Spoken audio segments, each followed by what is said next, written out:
আদ্রিতার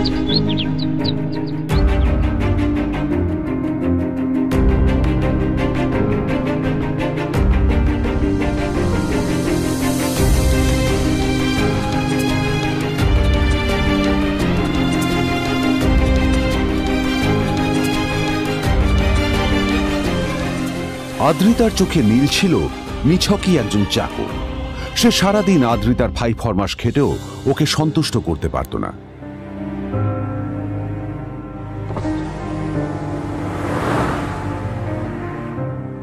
এত কিছুর পরেও কেন একজন ধনী বাবা তার মেয়েকে গরিব ছেলের সাথে বিয়ে দিলেন?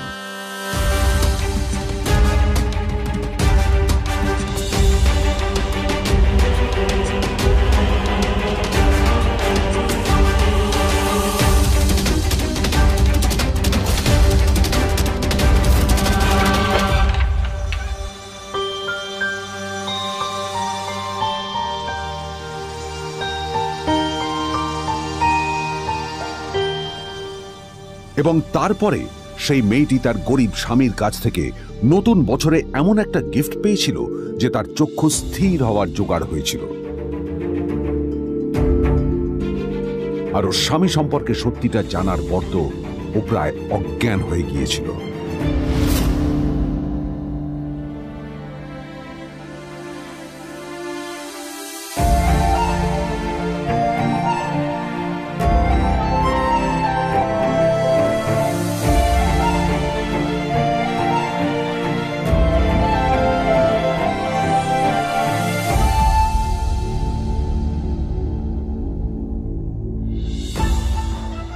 আমার বাবা সবচেয়ে বড় ভুল করেছে তোমার মতো একটা গরিব ছেলের সাথে আমার বিয়ে দিয়ে। আমার সব বন্ধুদের স্বামীরা ওদের কত দামি দামি গিফট দেয়, আর তুমি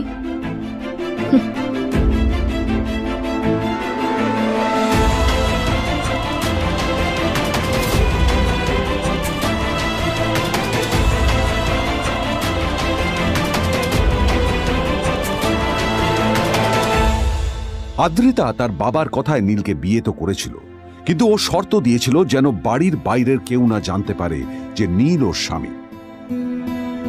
নীল ওই বাড়িতে ঘর জামাইয়ের মতো থাকলেও ও যেন ওখানে একজন চাকর ছিল। সবাই ওকে অপমান করত। ওই বাড়িতে না ও ঠিক মতো খাবার পেত, আর না ওর কোনো আলাদা ঘর ছিল। কখনো কার্পেটের উপর ঘুমোতো, তো কখনো আবার পোষা কুকুরের ঘরের পাশে নীলকে ঘুমোতে হতো। হাত খরচ মেটাতে ও এক জায়গায় ওয়েটারের কাজও করত। আদ্রিতা তার বন্ধুদের বলেছিল যে আদ্রিতা বিদেশে বিয়ে করেছে আর তার স্বামী লন্ডনের একজন খুব বড় বিজনেসম্যান। কিন্তু যখন আদ্রিতার বন্ধুরা ওকে ওদের স্বামীদের দেওয়া দামি দামি গিফটগুলো দেখাতো, তখন লজ্জায় ওর ভিতরটা পুড়ে ছাই হয়ে যেত।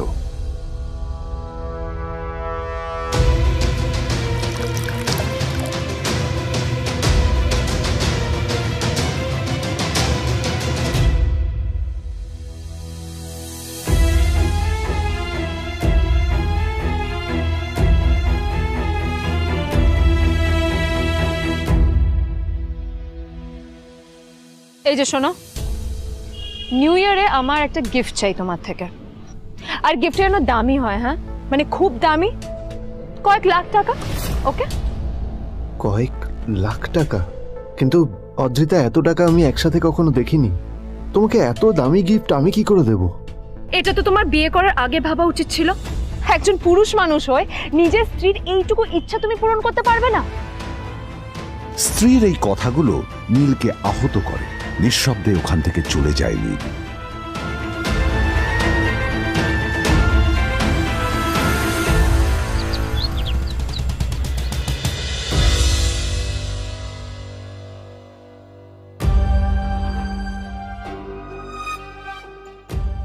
দুদিন পর নিউ ইয়ার পার্টির আগে নীল আদ্রিতার কাছে এসে একটা গিফট প্যাক দেয়।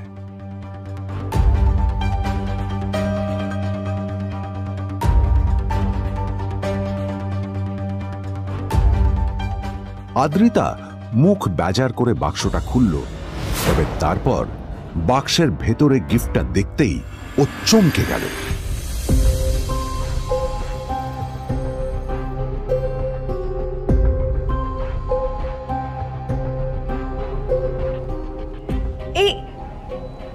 ফোনটা মানে এটা তো একটা স্পেশাল এডিশন, এটার দাম তো 3 কোটি টাকা। তুমি এটা পেলে কোথা থেকে? আসলে আসলে এটা অরিজিনাল নয়, আমি ওই ফোনটারই একটা কপি এনেছি।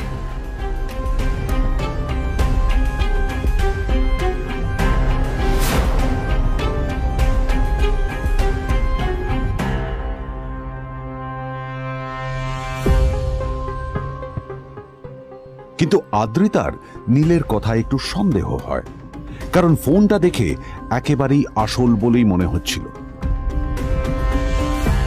পরের দিনই আদ্রিতা ওই কোম্পানির শোরুমে গেল। এই ফোনটা একটু দেখুন না প্লিজ। ওয়াও, আচ্ছা ম্যাম, আপনি কি মিস্টার রয় চৌধুরীর বন্ধু? কে মিস্টার রয় চৌধুরী? ও, আপনি কি ওই রয় চৌধুরী গ্রুপ অফ ইন্ডাস্ট্রিজের মালিকের কথা বলছেন? হ্যাঁ। না না, আমি ওনাকে চিনি না। আমি কেন, আমার মনে হয় কেউই ওনাকে চেনে না। বড় বড় মানুষেরাই ওনা দেখা পান না।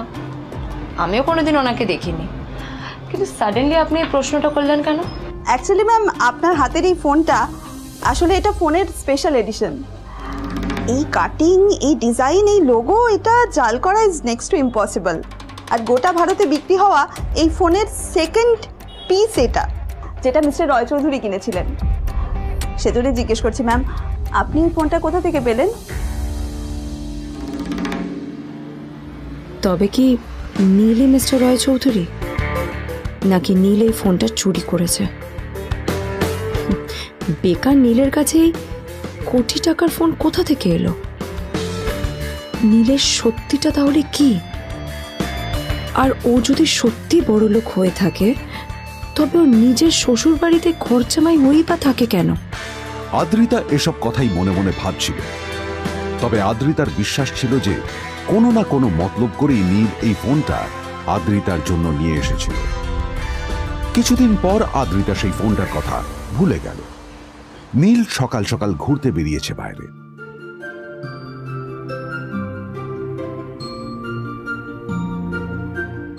কটা বাজে রে? আমার খুব লেট হয়ে গেছে বুঝলি। তোরা খেল, ঠিক আছে? তোরা খেল, আমি আসছি।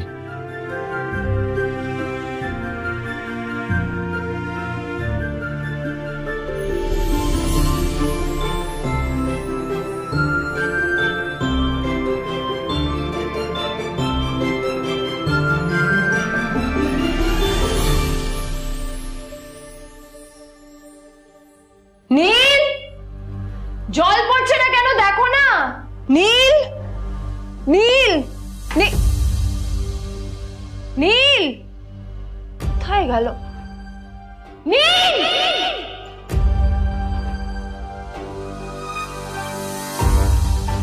নীল, নীলকে ডাকছে কেন বলতো? ওইদিকে বাড়িতে আদ্রিতা আর চিত্রা আশ্চর্য হয়ে গেল যে নীল হঠাৎ কোথায় উধাও হয়ে গেল। মা, তোমাকে কিছু বলে গেছে নীল? হ্যাঁ, কোথায় গেছে ও? না, আমি ওর কোনো খোঁজ খবর রাখি না। আমার একটা কথা মনে হচ্ছে, ওকে না এবার একটু শীতে করতে হবে। একটা কাজে যদি আসতো ছেলেটা, যখনই কোনো কাজের কথা বলি ভ্যানিশ হয়ে যায়। আমি ওকে বলেছিলাম R&B গোল্ডেন ডায়মন্ডস থেকে আমার সেটটা নিয়ে আসতে, আনেনি। আনেনি। আজকেও ভালো করে অফিসে নিয়ে যাব, ভ্যানিশ হয়ে গেল। কোথায় গেল কে জানে। আমার ভাগ্যেই জুটেছে এরকম একটা ছেলে।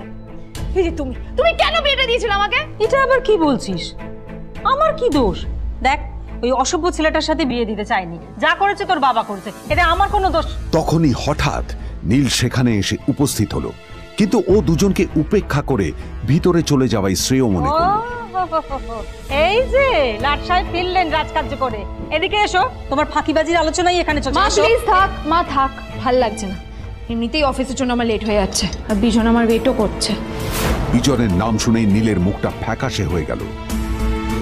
আদ্রিতা নীলকে উপেক্ষা করেই বলল, আরে যে এই ছেলেটার মতো আর একটা ফাঁকিবাজ না তুমি পাবে না। তুমি কেন দাঁড়িয়ে আছো? এই যে শোনো শোনো শোনো শোনো, দাঁড়িয়ে আছো কেন? তোমাকে আমি বলেছিলাম R&B গোল্ড ডায়মন্ডস থেকে সেটটা তুলেছো, তোলোনি তো। এইটা চাই না আমার।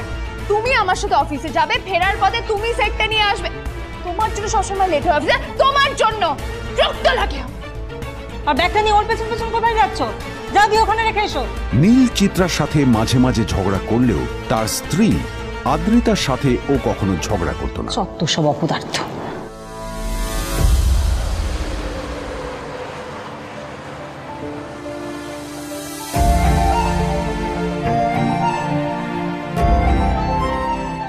কিছুক্ষণের মধ্যেই তারা আদ্রিতার অফিসে পৌঁছে গেল। আদ্রিতা গাড়ি থেকে নামতে নামতে দেখলো যে তার কাছে অনেকগুলো ফাইল আছে। নীলের দিকে তাকিয়ে ওকেই ফাইলগুলো নিয়ে ভেতরে আসতে বলল। চলো, হা করে দাঁড়িয়ে আছো কেন? ফাইলগুলো নিয়ে ভেতরে এসো।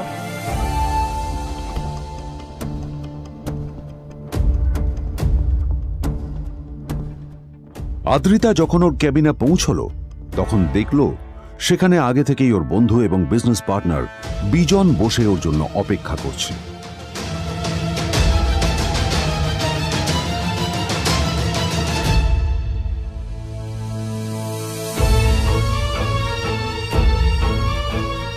কোথায় ছিলে বলো? আমি 1 ঘন্টা ধরে তোমার জন্য এখানে ওয়েট করছি। এই লোকটার কি কোনো কাজকর্ম নেই? 1 ঘন্টা ধরে বসে আমার স্ত্রী আদ্রিতার জন্য অপেক্ষা করছে। সরি বিজন, আমি খুবই দুঃখিত যে বাড়ির কিছু লোকের জন্য না আমার সবসময় লেট হয়ে যায়। আদ্রিতার কথা শোনার পর বিজনের 1 ঘন্টা অপেক্ষা করার অভিযোগ 1 মুহূর্তের মধ্যে মিলিয়ে গিয়েছিল। কি হলো, হাসছো কেন? লটারি পেলে নাকি? লটারি? হ্যাঁ, তুমি আসা মানে আমার কাছে লটারির থেকেও বেশি দাম। তবে তার থেকে কিঞ্চিত কম দামি একটা গিফট আমি তোমার জন্য এনেছি।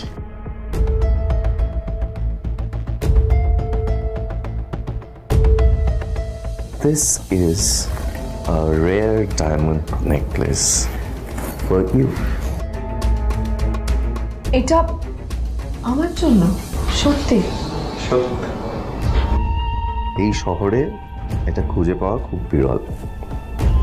Just like you. Like it? Thank you. You're welcome. Thank you for the gift. আসি তাহলে এখন।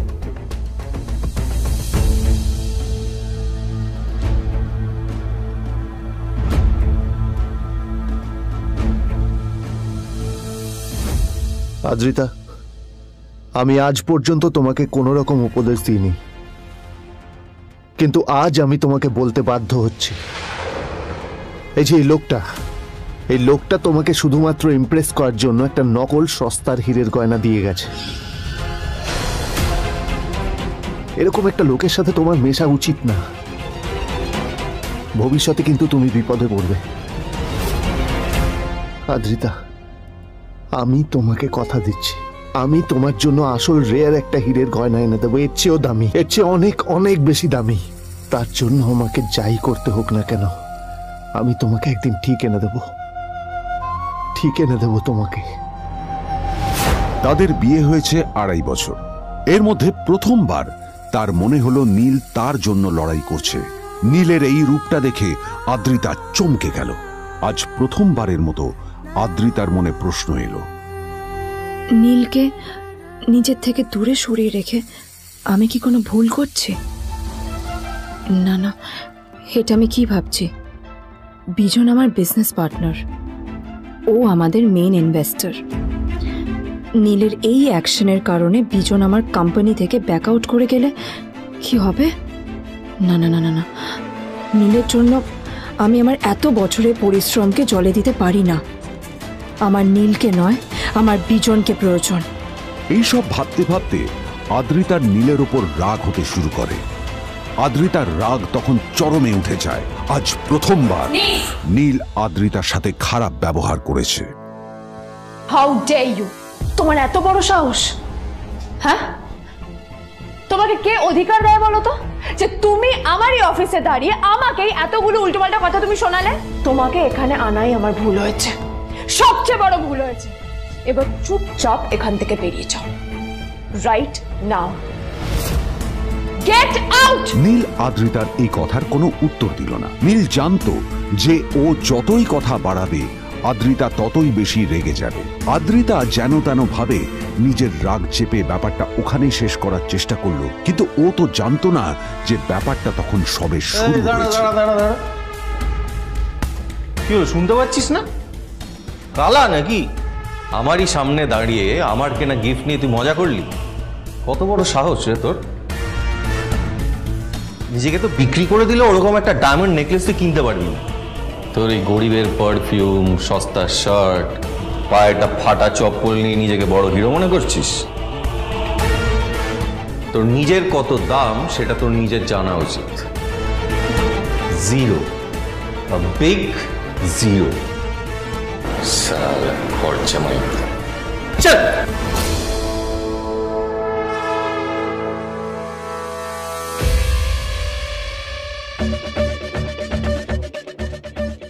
নীল তখনও ঝামেলা করার মেজাজ ছিল না, কিন্তু যখন কেউ অন্যের নীরবতা সুযোগ নিতে শুরু করে তখন কথা বলাটা প্রয়োজন। নীল আঙুল তুলে পেছনের দিকে ইশারা করে। প্রথম কথা, ওই যে ওখানে দাঁড়িয়ে আছে, ও আমার স্ত্রী।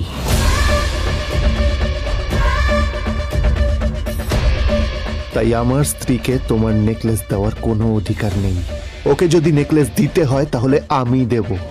তাই এসব ফ্রডগিরি বন্ধ করো। আর দ্বিতীয় কথা, যার পকেটে পয়সা নেই ঝনঝন আওয়াজ করা তার মানায় না।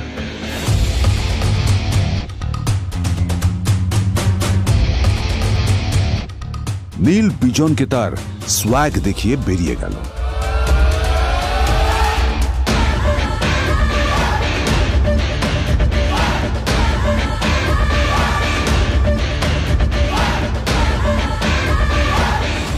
আদ্রিতার রাগে গজগজ করছিল। ওর জ্বলন্ত চোখের সামনে শুধু নীলের মুখটা ভেসে উঠছিল। ও যতই নীলের কথা ভাবছিল ততই ওর রাগ বেড়ে যাচ্ছিল। গত কয়েক মাস ধরে আদ্রিতার কোম্পানির অবস্থা একেবারেই ভালো ছিল না। আদ্রিতা তা সামলানোর আপ্রাণ চেষ্টা করছিল। কি যে করবেও সেইটাই বুঝে উঠতে পারছিল না। তারপর বিজনের সাথে ওর দেখা হলো, আর তখনই বিজনের সাথে ওর বন্ধুত্ব হলো। বিজন একটা খুব বড় পরিবারের সদস্য।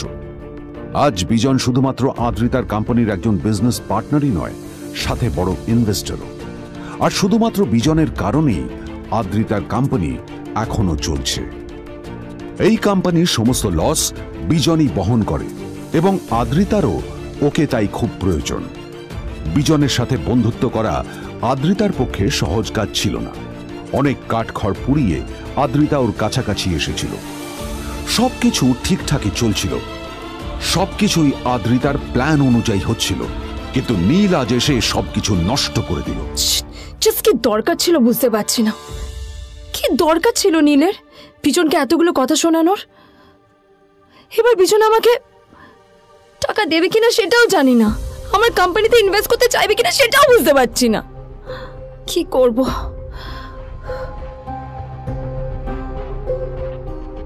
এখন আদ্রিতা ওকে কিভাবে বোঝাবে? ভুল করে যদি বিজন ওর টাকা ফেরত চায় তবে আদ্রিতার কোম্পানি সেন কর্পোরেশন খুব বড় সমস্যায় পড়ে যাবে। তারপর কি হবে? সেন পরিবারের দেখভাল কে করবে? এইসব ভাবতে ভাবতে আদ্রিতা নিজের ওপরেও রেগে গেল। আসলে দোষটা ওর নিজেরই। আদ্রিতা কেন নীলকে ওদের মাঝে আনতে গেল? নীলকে অফিসে নিয়ে আসারই বা কি দরকার ছিল? আর যদি সে নীলকে সাথে করে না আনতো তাহলে বিজন এখন ওর সাথেই বসে থাকতো।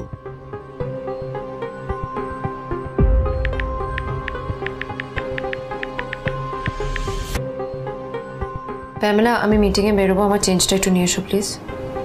Thank you. আর অন্যদিকে সেন কর্পোরেশনের অফিস থেকে বেরিয়ে নীলের খুব ফুরফুরে লাগছিল।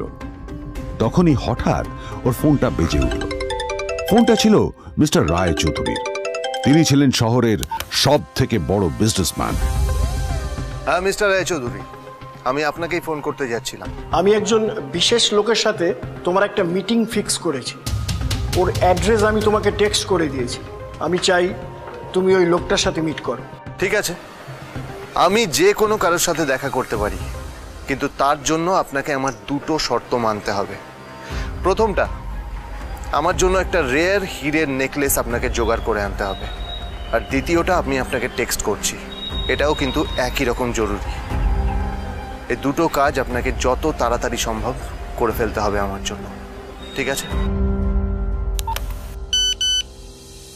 তোমার অ্যাকাউন্টে কিছু টাকা পাঠিয়েছি।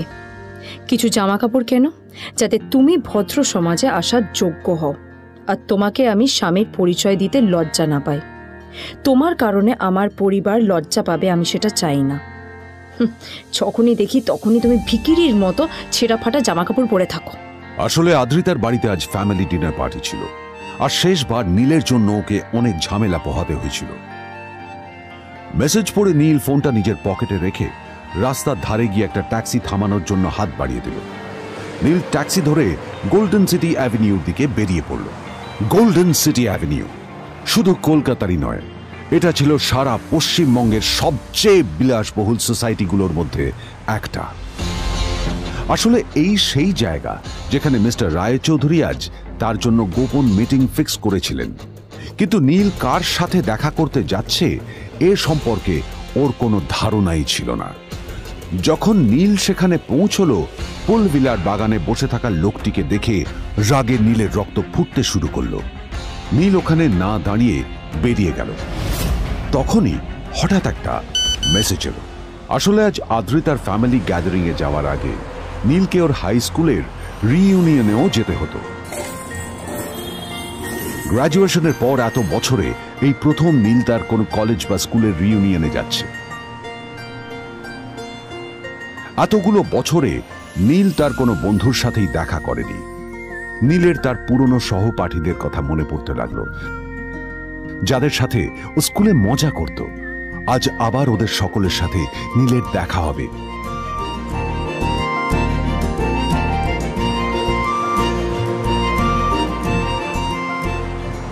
আর এই সব কিছু ভেবেই নীল এক্সাইটেড হয়ে যাচ্ছিল।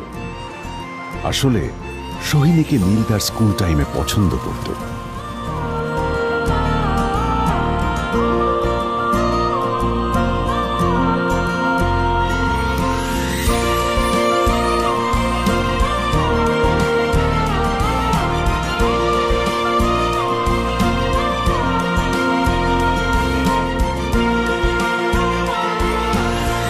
অন্যদিকে সেম কর্পোরেশনে ইনভেস্টরদের সঙ্গে আদ্রিতার মিটিং একেবারেই ভালো যায়নি। তাকে দেখে বেশ গম্ভীর মনে হচ্ছিল।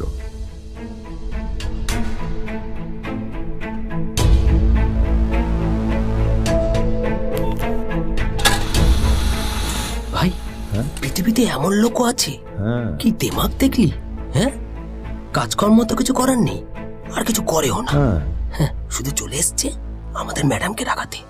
এই 1 বছরে না কিচ্ছু বদলায়নি।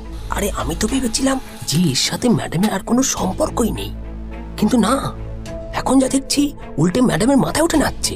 আমার মাঝে মাঝে মনে হয় এদের দুজনের বিয়ে কিভাবে হলো। আর বিয়ে তো অনেক পরের কথা, 2 বছর হয়ে গেল এদের এখনো ডিভোর্স হলো না। হ্যাঁ, আমার তো ভাবলে কিরকম অবাক লাগছে। যা বলেছিস।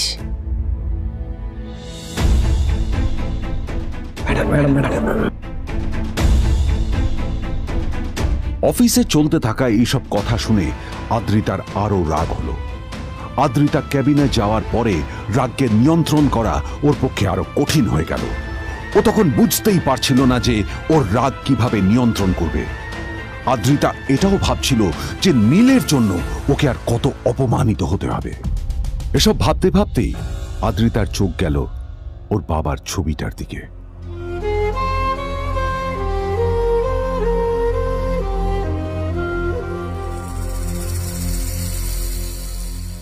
আমি তো তোমার সবচেয়ে প্রিয় মেয়ে ছিলাম বাবা, তাই তাই আমি সবসময় ভেবেছি যে তুমি আমার জন্য যাকে সিলেক্ট করবে সে সব থেকে শ্রেষ্ঠ হবে। তাই আমি নিজে থেকে কখনো কোনো রিলেশনশিপে যাইনি, আর তোমার কাছে বিয়ের কোনো শর্তও রাখিনি। কিন্তু কিন্তু তুমি না আমার সাথে কি করলে? এই গাধাটার সাথে আমাকে বিয়ে দিলে। আমার জীবনটা নষ্ট হয়ে গেল, শেষ হয়ে গেল।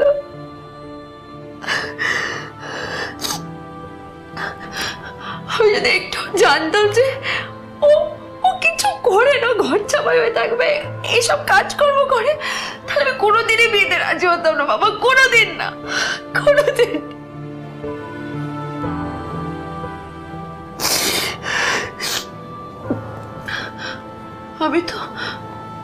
আমি তো সবসময় ভাবতাম যে বাবা মারা তাদের সন্তানের ভালো চায়, কল্যাণ চায়, তাদের জন্য চিন্তা করে,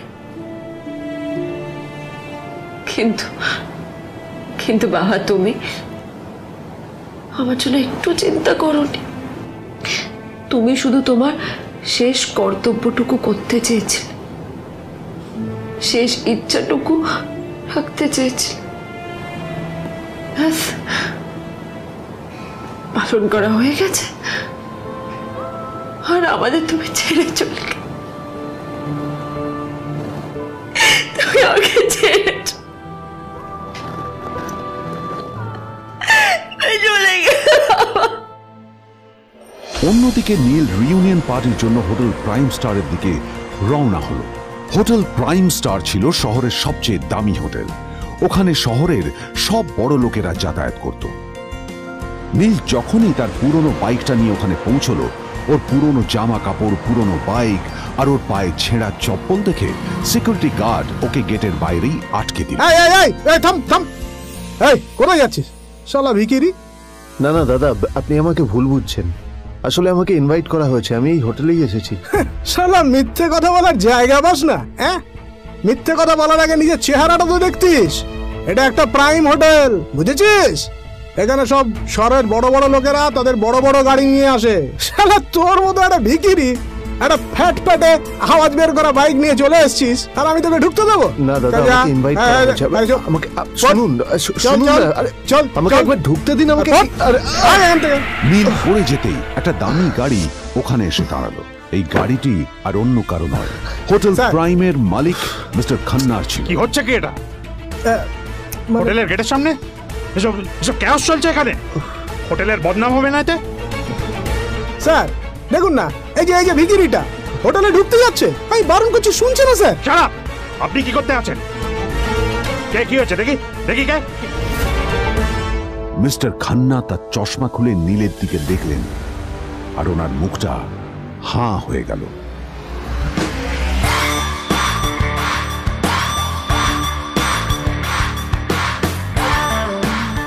নীল স্যার, আপনি?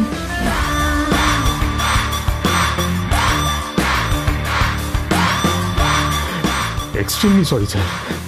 স্যার স্যার আপনি একটা ইনফর্ম করেননি কেন আমাকে? আপনি আসবেন জানলে তো আমি নিজে রিসিভ করতে আসতাম আপনাকে। ঠিক আছে, আপনি ব্যস্ত হবেন না প্লিজ। জানোইনি কে? নিজের বসকে এভাবে একজন ভিখারিকে হাতে পায়ে ধরতে দেখে গার্ডটিও অবাক হয়ে গেল।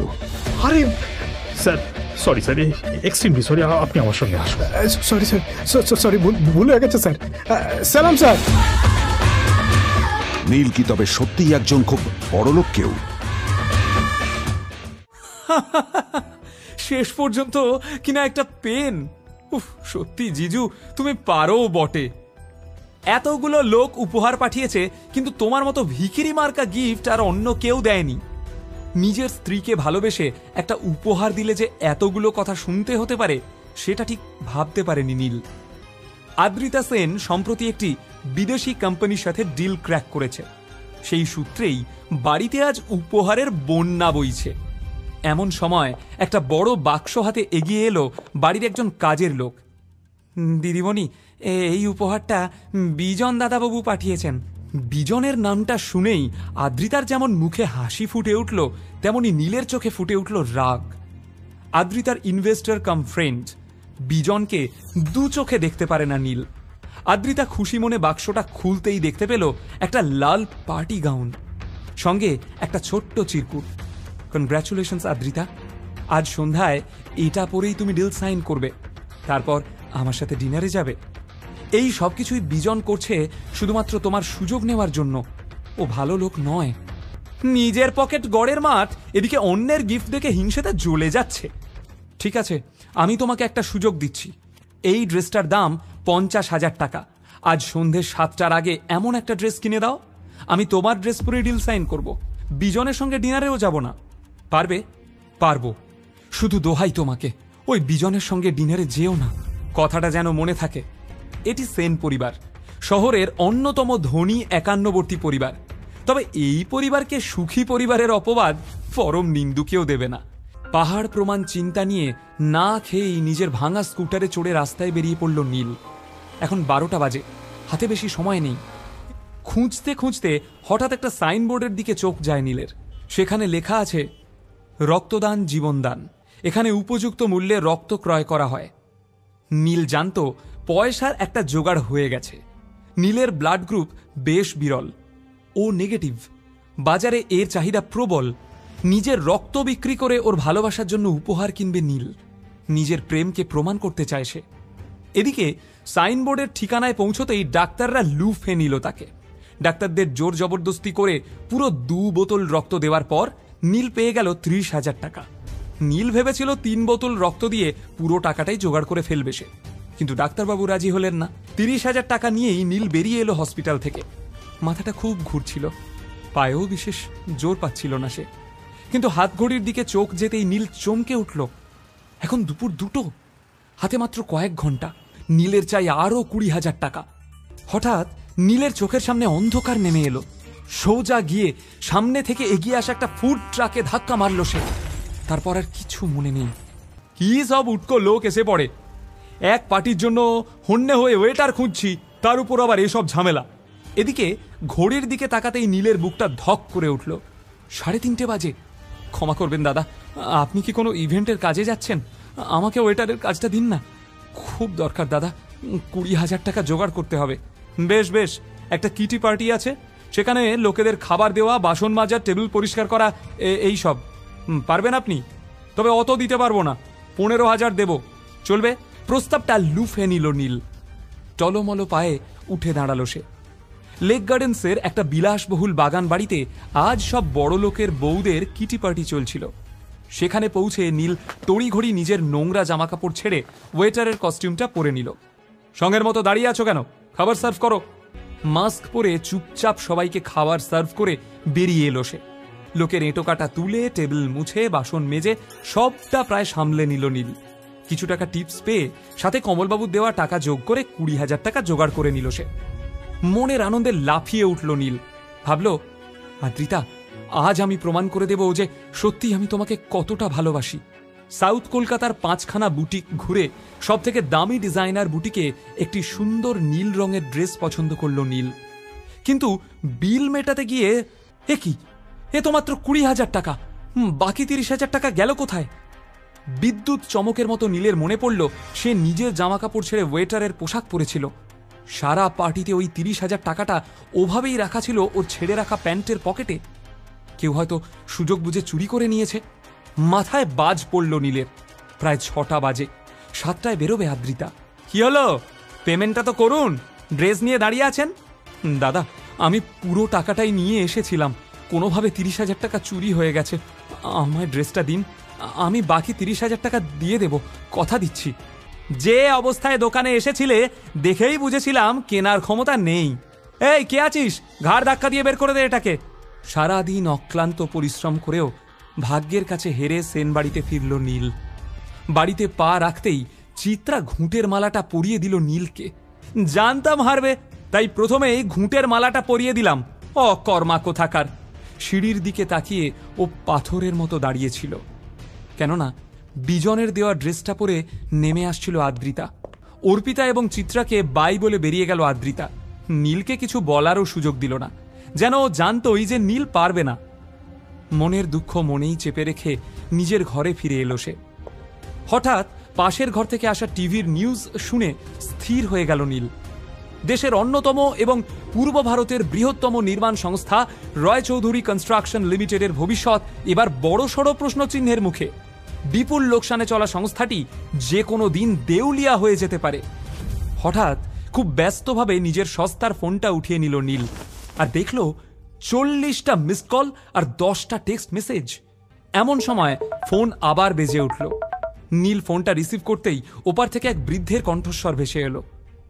হ্যালো নীল, বলুন। মিস্টার শশাঙ্ক রায় চৌধুরী। কেমন আছিস দাদু ভাই? তোকে বড় মিস করি। এতগুলো বছর লেগে গেল আমায় মিস করতে? জানি বাবা, তুই রেগে আছিস। যে অন্যায় আমরা তোর সাথে করেছি তাতে তোর রাগ হওয়াটাই স্বাভাবিক, কিন্তু বিশ্বাস কর, এতগুলো বছরে একটা দিনও তোর কথা না ভেবে আমি কাটাতে পারিনি। খবরে শুনলাম রয় চৌধুরী গ্রুপ অফ ইন্ডাস্ট্রিজ ডুবতে চলেছে, তাই আমায় মনে পড়ল। তো তোর কি ধারণা আমি এতদিন পরে বিজনেস ম্যাটার ডিসকাস করতে তোকে ফোন করেছি? না রে পাগল, আমি তো শুধু তোর গলাটা একবার শুনবো বলে। গলা শুনে নিয়েছেন? বাই। না না, ফোন রাখিস না দাদু ভাই। আমি জানি আমাদের পাপের ক্ষমা নেই, কিন্তু আমার দাদু ভাই তো অনেক বড় মনের মানুষ। আমি জানি আমি আপনাদের মতো ছোট মনের মানুষ নই। আমি আপনাদের ক্ষমা করে দিয়েছি। আপনারাও ভালো থাকুন আর আমাকেও শান্তিতে থাকতে দিন। কিন্তু দাদু ভাই, আমি যে একেবারে ভালো নেই। কেন, কি হয়েছে?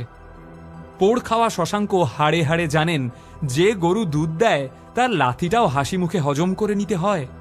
এতক্ষণ ধরে সেটাই করছিলেন তিনি, কারণ নীলের কাছেই আছে রয় চৌধুরী গ্রুপ অফ ইন্ডাস্ট্রিজকে বাঁচানোর জীবন কাঠি। তাই কথায় যথাসম্ভব যন্ত্রণা এনে বললেন শশাঙ্কবাবু, বয়স হয়েছে আমার, শরীরের কলকবজাগুলো এবার আস্তে আস্তে জবাব দিচ্ছে। কখন আছি কখন নেই, ভীষণ দেখতে ইচ্ছা করে তোকে। আয় না একবার চোখের দেখাটুকু দেখে নিতে দে। নীল জানে এই হঠাৎ উপচে পড়া স্নেহের কারণ শুধুই ভালোবাসা নয়, কিন্তু উদ্দেশ্যটা কি সামনাসামনি না বসে সেটা বোঝা সম্ভব না। তাই না চাইতেও শশাঙ্কবাবুর সাথে দেখা করতে রাজি হয়ে গেল নীল।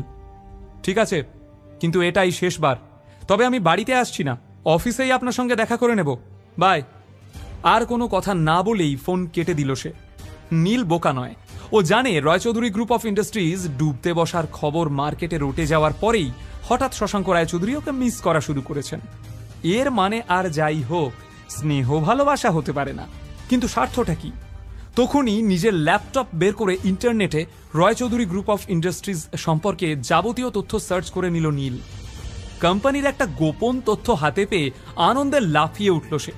এতদিনে তোদের বাগে পেয়েছি, দেখ কি করি এবার। কিন্তু প্রশ্ন হলো, সত্যি কি রয়চৌধুরী গ্রুপ অফ ইন্ডাস্ট্রিজ ডুবতে চলেছে? এতগুলো বছর পরে হঠাৎ শশাঙ্ক রায়চৌধুরী এত মরিয়া হয়ে নীলের খোঁজ শুরু করলো কেন? নীলকে তার এত কিসের প্রয়োজন?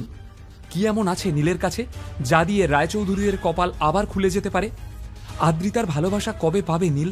কবেই বা ও হয়ে উঠবে এই দুনিয়ার বস? খবরটা জানার পর থেকে নীল ভীষণ খুশি। কিভাবে এই আনন্দ প্রকাশ করবে সেটা বুঝে উঠতে পারছে না। এই বাড়িতে এই সুখবর শেয়ার করার মতো নীলের আপন কেউ নেই। চিত্রা বুঝতে পারছিলেন জামাইয়ের আচরণে এমন কিছু পরিবর্তন এসেছে যার কোনো ব্যাখ্যা হয় না। সকাল থেকে সন্ধে হয়ে গেলেও জামাইয়ের ঘর থেকে বের হওয়ার নাম নেই।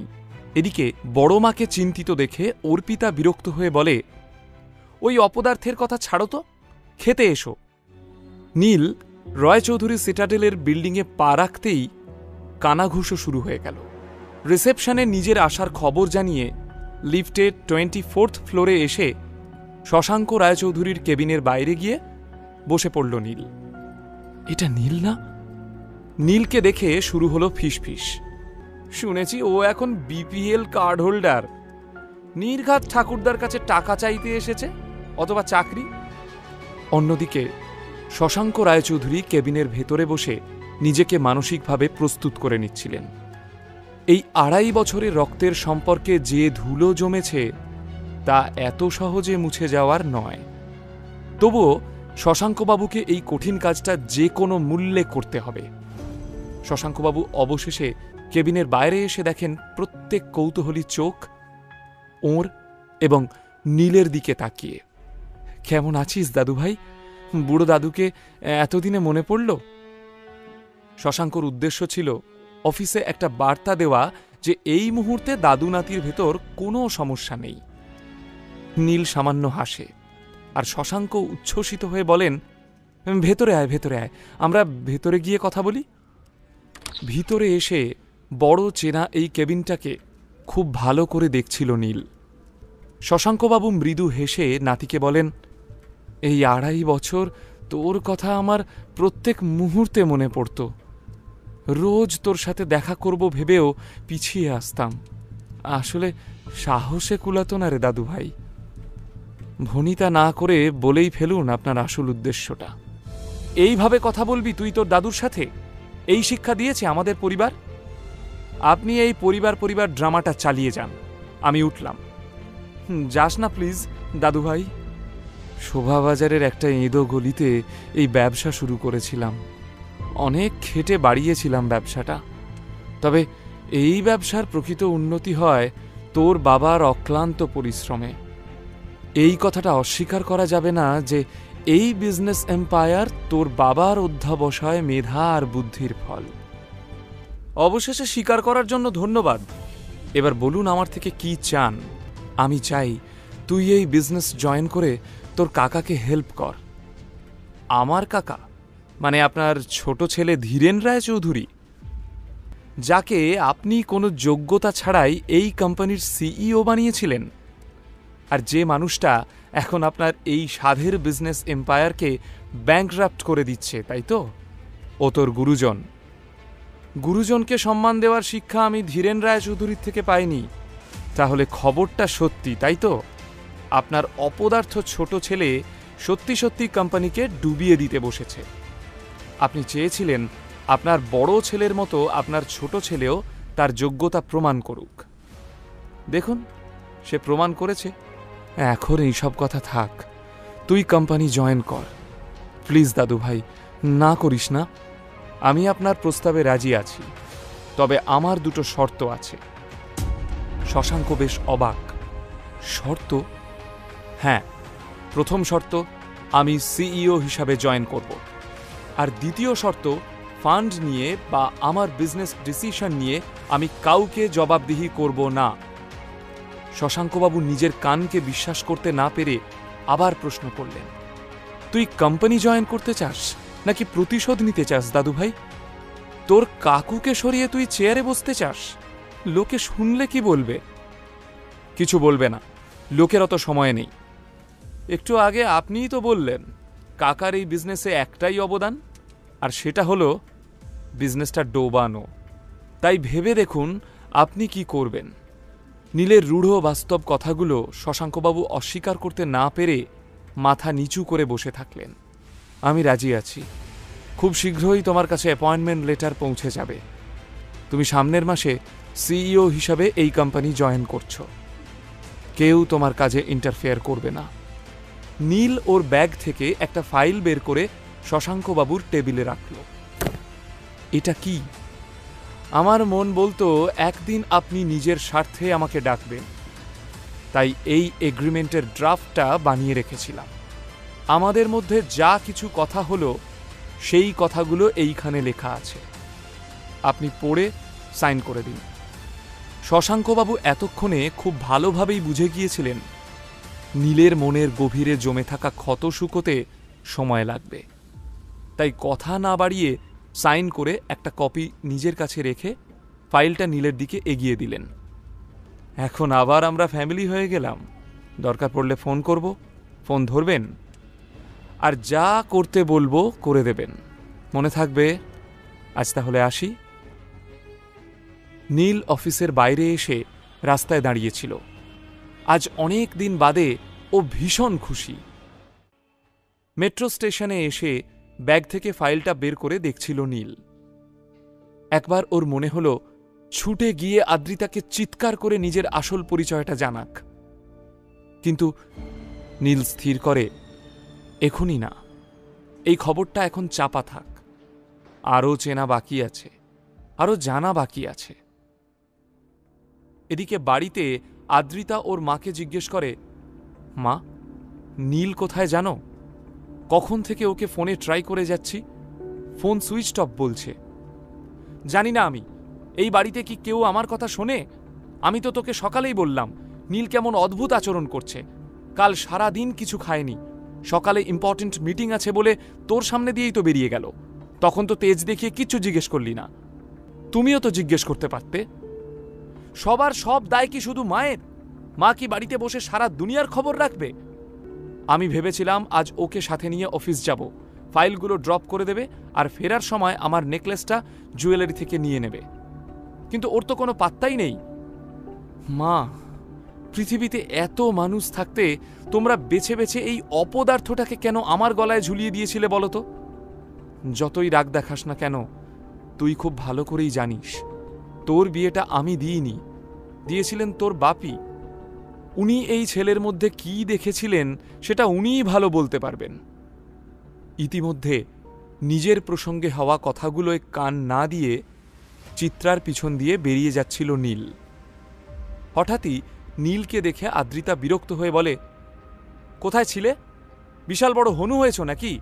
ফোন করে পাওয়া যায় না? আমি অপদার্থ নই আদ্রিতা, তুমি আমার আসল পরিচয় জানো না। আমি রায়চৌধুরী পরিবারের ছেলে, কোম্পানির নতুন সিইও নীল রায়চৌধুরী। এক নিঃশ্বাসে নিজের মনের কথাগুলো আদ্রিতাকে জানিয়ে দেয় নীল। এবার তাহলে কি ঘটতে চলেছে? সিইও হয়ে কি পরিবর্তন আসতে চলেছে নীলের জীবনে? সত্যিটা জানার পর কি নীল আদ্রিতার বৈবাহিক জীবন ছন্দে ফিরবে, নাকি ঘটবে ছন্দপতন? কি হলো নীল, হাঁ করে কি দেখছো? আদ্রিতার কথায় নীলের হুঁশ ফেরে। এখনো সত্যিটা জানানো হলো না আদ্রিতাকে? হাঁ করে দাঁড়িয়ে না থেকে আমার সাথে অফিস চলো, ফেরার পথে আমার নেকলেসটা জুয়েলারি শপ থেকে নিয়ে নেবে। দ্রুত পায়ে আদ্রিতা বাড়ি থেকে বেরিয়ে যায়। গাড়ি থেকে নেমে গটগট করে অফিসে ঢুকে গেল আদ্রিতা। বিয়ের 2.5 বছর পরেও আদ্রিতা ওর দিকে ফিরেও তাকায় না। দীর্ঘশ্বাস ফেলে ফাইলগুলো নিয়ে নীল ঢুকল অফিসে। নিজের কেবিনে ঢুকেই আদ্রিতা দেখল বিজন ওর জন্য অপেক্ষা করছে। আই এম সরি বিজন, অনেকক্ষণ ওয়েট করছো? সুন্দরী মহিলাদের জন্য ঘণ্টাখানেক অপেক্ষা না করলে কি চলে? তা সকাল সকাল এত ভালো মুডে? কারণ জানতে পারি কি? বিজন ওর ব্যাগ থেকে একটা জুয়েলারি বক্স বের করে বলে, জানতে নয়, দেখতে পারো। বিজন আদ্রিতার সামনে, এই দেখো, রায়চৌধুরী জুয়েলার্সের লিমিটেড কালেকশনস ডায়মন্ড নেকলেস। তোমার ভীষণ শখ ছিল না? তাই ভাবলাম এটা দিয়ে তোমাকে ইমপ্রেস করার আরও একটা চেষ্টা করে দেখি। এর তো অনেক দাম। বিজন এত টাকা পেল কোথায়? কাজের জায়গায় পরস্ত্রীকে ইমপ্রেস করার চেষ্টা না করে শুধুমাত্র নিজের কাজটুকু করলেই হয়। বিজনকে অপমান করছে নীল। হঠাৎ নীলের এত সাহস কোথা থেকে হলো? এই 2.5 বছরের বিবাহিত জীবনে এই প্রথম আদ্রিতা নীলকে একটা এত বড় সেন্টেন্স বলতে শুনল। নীলের চোখে এখন এক আলাদাই অনুভূতি। আদ্রিতা কিছু বলার আগে নীল ওর হাত থেকে ডায়মন্ড নেকলেসটা নিয়ে বিজনকে প্রশ্ন করে, শেষ পর্যন্ত আমার ওয়াইফকে ইমপ্রেস করতে তুই একটা ল্যাব গ্রোন ডায়মন্ড সেট নিয়ে এসেছিস? গ্রেট। আমার ওয়াইফ শব্দ দুটো যেমন আদ্রিতার কানে বিঁধল, তেমনি ল্যাব গ্রোন ডায়মন্ড সেট শব্দটা বিঁধল বিজনের বুকে। আসলে আজ সকালে ও রায়চৌধুরী জুয়েলার্সের একটা শোরুমে গিয়েছিল আদ্রিতার ড্রিম ডায়মন্ড নেকলেস কিনতে, কিন্তু আসল নেকলেসের দাম শুনে ওর প্রায় অজ্ঞান হওয়ার জোগাড়। এমন সময় দোকানের বুদ্ধিমতী সেলস স্টাফ ওকে এই ডুপ্লিকেট সেটটা দেখায়। সব ঠিকঠাক প্ল্যান মতো এগোচ্ছিল, কিন্তু এই নীল এসে যে এইভাবে হাটে হাঁড়ি ভেঙে দেবে সেটা বিজন স্বপ্নেও কল্পনা করতে পারেনি। এই সেটটার যা দাম তার 10 ভাগের 1 ভাগ টাকাও কি তুই চোখে দেখেছিস? আসল ডায়মন্ড তুই কখনো চোখে দেখেছিস? শাট আপ নীল, ক্ষমা চাও বিজনের কাছে। একটা মিথ্যেবাদীর কাছে ক্ষমা চাইতে হবে কিসের জন্য? বিজন বুঝতে পারছিল যে তার ফাঁকিটা ধরা পড়ে গিয়েছে। আদ্রিতা, আমি জানি এটা ল্যাব গ্রোন ডায়মন্ড, খনি থেকে নয়। এই হিরে ল্যাবরেটরিতে খুব প্রিসাইজলি তৈরি করা হয়। এটা কিন্তু আসল হিরে। লেকচারটা বন্ধ কর। একদিকে নীলের হঠাৎ পরিবর্তন, অন্যদিকে বিজনের ছেলে মানুষই। বিরক্ত হয়ে আদ্রিতা নীলকে বলে, তুমি এখন যাও নীল, কাজ করতে দাও আমাদের। তোমার এই কালেকশনটা পছন্দ? কথা দিচ্ছি এই নেকলেসটা আমি কিনে দেব তোমাকে। তার জন্য যত পরিশ্রম করতে হোক আমি করব। নীল খুব শান্তভাবে কথাগুলো বলল আদ্রিতাকে। তারপরই একবার বিষাক্ত দৃষ্টিতে বিজনের দিকে তাকালো এবং দ্রুত আদ্রিতার কেবিন থেকে বেরিয়ে গেল। তুমি নীলের কথায় কিছু মনে করো না বিজন, ওয়ার্থলেস ফেলো একটা। কাজ না করে বাড়িতে বসে থেকে বেসিক ম্যানার্সটাও ভুলে গেছে।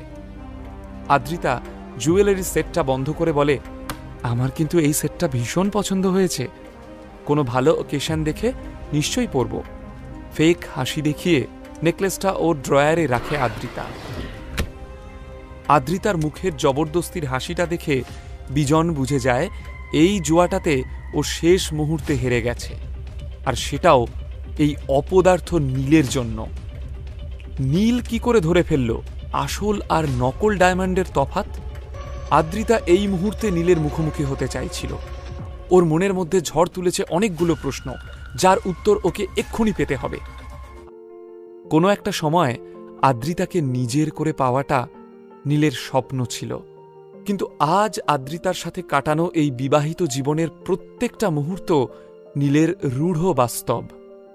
4 বছর আগে আদ্রিতা সেনকে প্রথমবার দেখে নীল ওর প্রেমে পড়ে যায়, অথচ বিয়ের এতদিন পরেও নীলের আফসোস থেকে গেছে যে আদ্রিতার নজর একবারের জন্যেও নীলের ওপর পড়েনি। আজ নীল প্রথমবার আদ্রিতাকে ওর চোখের দিকে তাকাতে দেখল। যদিও আদ্রিতার চোখে প্রেম ছিল না, ছিল অপার বিস্ময়। নীল দ্রুত পায়ে হেঁটে লিফটের সামনে এসে দাঁড়ায়। দাঁড়াও। নীল পিছন ঘুরে তাকিয়ে দেখে আদ্রিতা দাঁড়িয়ে। What was that? তুমি বিজনকে এইভাবে অপমান করলে কেন? আদ্রিতা বিশ্বাস করতে পারছে না এই কি সেই মানুষটা যার সাথে ও গত 2.5 বছর ধরে সংসার করছে, যে এক মুহূর্তের জন্যেও আদ্রিতার মনে বিন্দুমাত্র দাগ কাটতে পারেনি, যে এক ছাদের তলায় থাকলেও আদ্রিতা থেকে সব সময় পালিয়ে বেরিয়েছে। নীল আজ অনেক আলাদা, অনেক অচেনা, অনেক আত্মবিশ্বাসী। ঠিক আছে নীল, তুমি এখন বাড়ি যাও, সন্ধ্যাবেলা দেখা হচ্ছে। নীলের কিছু বলার আগেই বিজন চিৎকার করে ওকে পিছন থেকে ডাকে, এই দাঁড়া, দাঁড়া বলছি। বিজনের চিৎকার শুনে আদ্রিতা চমকে পিছন ফিরে তাকায়। এই পরিস্থিতিটাই এড়াতে চেয়েছিল ও, কিন্তু মনের কোনায় কোথাও যেন কৌতূহল উঁকি মারছিল। আদ্রিতা দেখতে চাইছিল হঠাৎ বদলে যাওয়া নীল ঠিক কিভাবে এই পরিস্থিতির মোকাবিলা করে। অন্যান্য বারের মতো ভয়ে কুঁকড়ে যাবে, নাকি সাহস করে বিজনের মুখোমুখি হবে? এই অত বড় বড় কথা যে বলে এলি, তুই কি জানিস ওই সেটটার দাম কত? অফিসের করিডোরে একটা বিশ্রী তামাশা হচ্ছে দেখে আদ্রিতা বিজনকে থামাতে যায়। বিজন প্লিজ। বিজন কিন্তু আদ্রিতার কথায় কোনো কর্ণপাত করে না। ওই সেটটার দাম 24 লাখ রে ভিখারি। তুই নিজেকে নিলামে তুললেও এর 1000 ভাগের 1 ভাগ পাবি না, জানিস কি সেটা? লজ্জায় অপমানে আদ্রিতা চোখ বন্ধ করে ফেলে। আদ্রিতার কষ্ট নীলের চোখে পড়তেই ও আদ্রিতাকে দেখিয়ে বলে, ওই যে মহিলাকে দেখছিস, ও আমার স্ত্রী, তাই ওকে দামি গিফট দিয়ে ইমপ্রেস করার তোর কোনো প্রয়োজন ছিল না। টাকাটা যদি গায়ে লাগে তাহলে সেটটা শোরুমে ফেরত দিয়ে দে, ওদের মানি ব্যাক পলিসি রয়েছে। ফালতু গলাবাজি করিস না, সবাই জানে ফাঁকা কলসি বাজে বেশি। নীলের উত্তরে পিছনে দাঁড়িয়ে থাকা স্টাফেরা মুখ টিপে হাসতে শুরু করে। অফিস স্টাফদের সামনে নিজেকে উপহাসের পাত্র হতে দেখে দ্রুত লিফটে উঠে পড়ে বিজন। নীল কিন্তু বেশ শান্ত, মুখে বাঁকা হাসি নিয়ে পাশের লিফটে ওঠে। ঠিক তখনই লিফটের দরজাটা বন্ধ হয়ে যায়। আদ্রিতা অবাক চোখে নীলের যাওয়ার দিকে তাকিয়ে রয়েছে। এ কোন নীলকে দেখছে সে? এতদিন কি নীল তাহলে কোনো মুখোশ পরেছিল? এই নীল তো একেবারে অচেনা। এই বদলে যাওয়া নীল কি আদ্রিতার মনে কোনো ঝড় তুলতে পারবে? ঠান্ডা এসি কেবিনে দরদর করে ঘামছিল আদ্রিতা। বিজনের সাথে বন্ধুত্বটা নিছক সহজ কাজ ছিল না। সেন কর্পোরেশনের ইনভেস্টর হিসাবে বিজনকে আনাটাই আদ্রিতার উদ্দেশ্য ছিল। শুধুমাত্র ডুবতে বসা সেন কর্পোরেশনের লস নয়, আজকের ডেটে কোম্পানি চলছেই বিজনের ইনিশিয়াল ইনভেস্টমেন্টে। আজ সেই বিজনকেই পুরো স্টাফের সামনে চূড়ান্ত অপমান করল নীল। না হয় হারটা নকল হীরের ছিল, কিন্তু তাই বলে বিজনের ইগো হার্ট করার কি দরকার ছিল নীলের? কে জানে এখন বিজন তার কোম্পানিতে টাকা লাগাতে রাজি হবে কিনা। যদি কোনোভাবে বেঁকে বসেও তাহলে এই কোম্পানির কি হবে? কি হবে সেন পরিবারের? ঠোঁট কামড়ে আদ্রিতা ভাবল ভুলটা ওর নিজেরই। ওই অপদার্থ নীলটাকে ওর অফিসে ডাকাই উচিত হয়নি। বাইরে এসে খোলা আকাশের নিচে দাঁড়িয়ে নীল অনেক দিন বাদে বুক ভরে নিঃশ্বাস নিল। আজ নীলের নিজেকে জীবিত মনে হচ্ছিল। তখনই নীল দেখে ফোনের স্ক্রিনে ওর দাদু শশাঙ্কবাবুর নাম ভেসে উঠেছে। মিস্টার রায়চৌধুরী, আমি এইমাত্র আপনাকে কল করতে যাচ্ছিলাম। বাহ, তাহলে বুড়ো দাদুটার কথা মাঝে মধ্যেই মনে পড়ে তোর? আমার কথা পরে বলছি, আগে আপনি আপনার দরকারটা বলুন। কেন, দরকার ছাড়া কি আমি আমার দাদু ভাইকে ফোন করতে পারি না? আপনি এবং আমরা দুজনেই শুধুমাত্র দরকারের সম্পর্কে বাঁধা, তাই দরকার ছাড়া আমরা কেউ কাউকে ফোন করি না। সেটা না বললেও বোঝা যায়। তাই বলে ফেলুন কি দরকার। তোর জন্য একটা সুখবর আছে। সামনের মাসের 1 তারিখে রয় চৌধুরী গ্রুপ অফ ইন্ডাস্ট্রিজের সিইও হিসাবে তোর জয়েনিং। তবে তার আগে তোকে একজনের সাথে একটু দেখা করে নিতে হবে। আমি তোকে ভেন্যু আর টাইমটা এক্ষুনি হোয়াটসঅ্যাপ করছি। আমি আপনার একটা ডিমান্ড মেনে নিলাম, তবে তার পরিবর্তে আপনাকে আমার ঠিক 2টো ডিমান্ড মানতে হবে। আমার ফার্স্ট ডিমান্ড, আমাদের যে লিমিটেড কালেকশন ডায়মন্ড নেকলেস আছে তার একটা আমার বলা অ্যাড্রেসে আজ বিকালের মধ্যে পৌঁছে দিতে হবে। আর সেকেন্ড ডিমান্ডটা আমি আপনাকে হোয়াটসঅ্যাপ করে দিচ্ছি। নীল, এটা কিন্তু ডিমান্ড নয়, টর্চার হয়ে যাচ্ছে। কি অদ্ভুত ব্যাপার না? আপনার কাছে আপনার ডিমান্ডটা ঠিক, আর আমার ডিমান্ডটা টর্চার হয়ে গেল। আপনাকে কেন বারবার মনে করিয়ে দিতে হয় যে এখন আপনার আমাকে প্রয়োজন? এখনো কোম্পানির সিইও বসনি তুই, তার আগে কোটি টাকার গিফটের আবদার। মানুষ আবদার করে আপনজনের থেকে, এটা আবদার নয়, দাবি। আর এই দাবি না মেটালে আপনাকে অনেক দামি কিছু হারাতে হবে। এবার আপনি ভেবে দেখুন কি করবেন। শশাঙ্কবাবুর উত্তরের অপেক্ষা না করেই ফোনটা কেটে দেয় নীল। শশাঙ্কবাবু যে অন্যায়টা নীল আর তার বাবার উপর করেছেন তারপর নীলের পক্ষে ওনাকে বিশ্বাস করা সম্ভব নয়। তাই নীলের ডিমান্ডগুলো অন্যায় মনে হলেও মুখ বন্ধ করে মেনে নিচ্ছেন শশাঙ্কবাবু। নীলের ফোনে 3খানা মেসেজ আসে। প্রথম মেসেজটা ওর দাদুর, দ্বিতীয় এবং তৃতীয় মেসেজটা আদ্রিতার। আদ্রিতা নীলের অ্যাকাউন্টে 10,000 টাকা ট্রান্সফার করেছে। বিয়ের পর থেকে নীলের খরচ এতদিন আদ্রিতাই চালাচ্ছিল। আদ্রিতা মেসেজে লিখেছে, মল থেকে কিছু ভালো জামা কাপড় কিনে নিও, আজকের ইভেন্টে প্লিজ ভিখারির মতো এসো না। সন্ধেবেলায় সেন ফ্যামিলির একটা গেট টুগেদার রয়েছে। আত্মীয় স্বজন, প্রতিবেশী, বন্ধু বান্ধব সেখানে আমন্ত্রিত। বরাবরই আদ্রিতা এবং চিত্রাকে নীলের জন্য সবার বাঁকা কথার সম্মুখীন হতে হয়েছে। অপমান এড়াতেই নীলকে এই টাকাটা পাঠালো আদ্রিতা।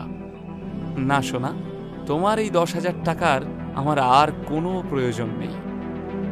শশাঙ্কবাবুকে ওর সেকেন্ড ডিমান্ডটা হোয়াটসঅ্যাপ করে দেয়। সাথে সাথেই শশাঙ্কবাবু রিপ্লাই করেন, ওকে। রয়্যাল সেভেন সোসাইটি শুধু কলকাতার নয়, গোটা পশ্চিমবঙ্গের সবথেকে বড় লাক্সারিয়াস সোসাইটি। শশাঙ্কবাবুর কথা মতো নির্দিষ্ট স্থানে পৌঁছে যায় নীল। ধীরেন রায়চৌধুরীকে সেই বাগানে বসে থাকতে দেখে নীলের মাথায় আগুন জ্বলে ওঠে।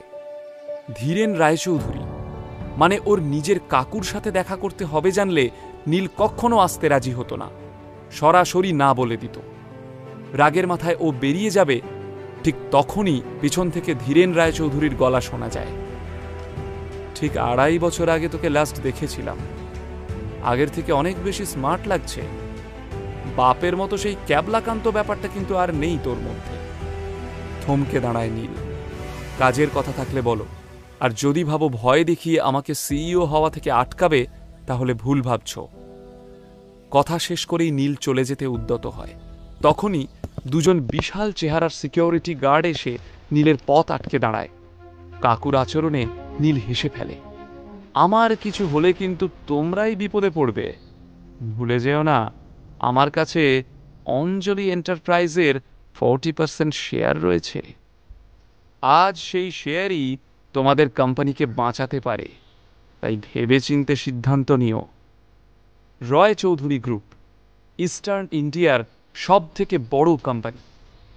4 বছর আগে এই কোম্পানিটি দেশের প্রথম 10টি কোম্পানির মধ্যে থাকত। দেশের ছোট বড় সব কোম্পানি রয় চৌধুরী গ্রুপের সাথে কাজ করতে চাইত। তখন এই রয় চৌধুরী গ্রুপের সিইও ছিলেন নীলের বাবা হীরেন রায় চৌধুরী। ব্যবসার কলকাঠি ছিল তার নখদর্পণে।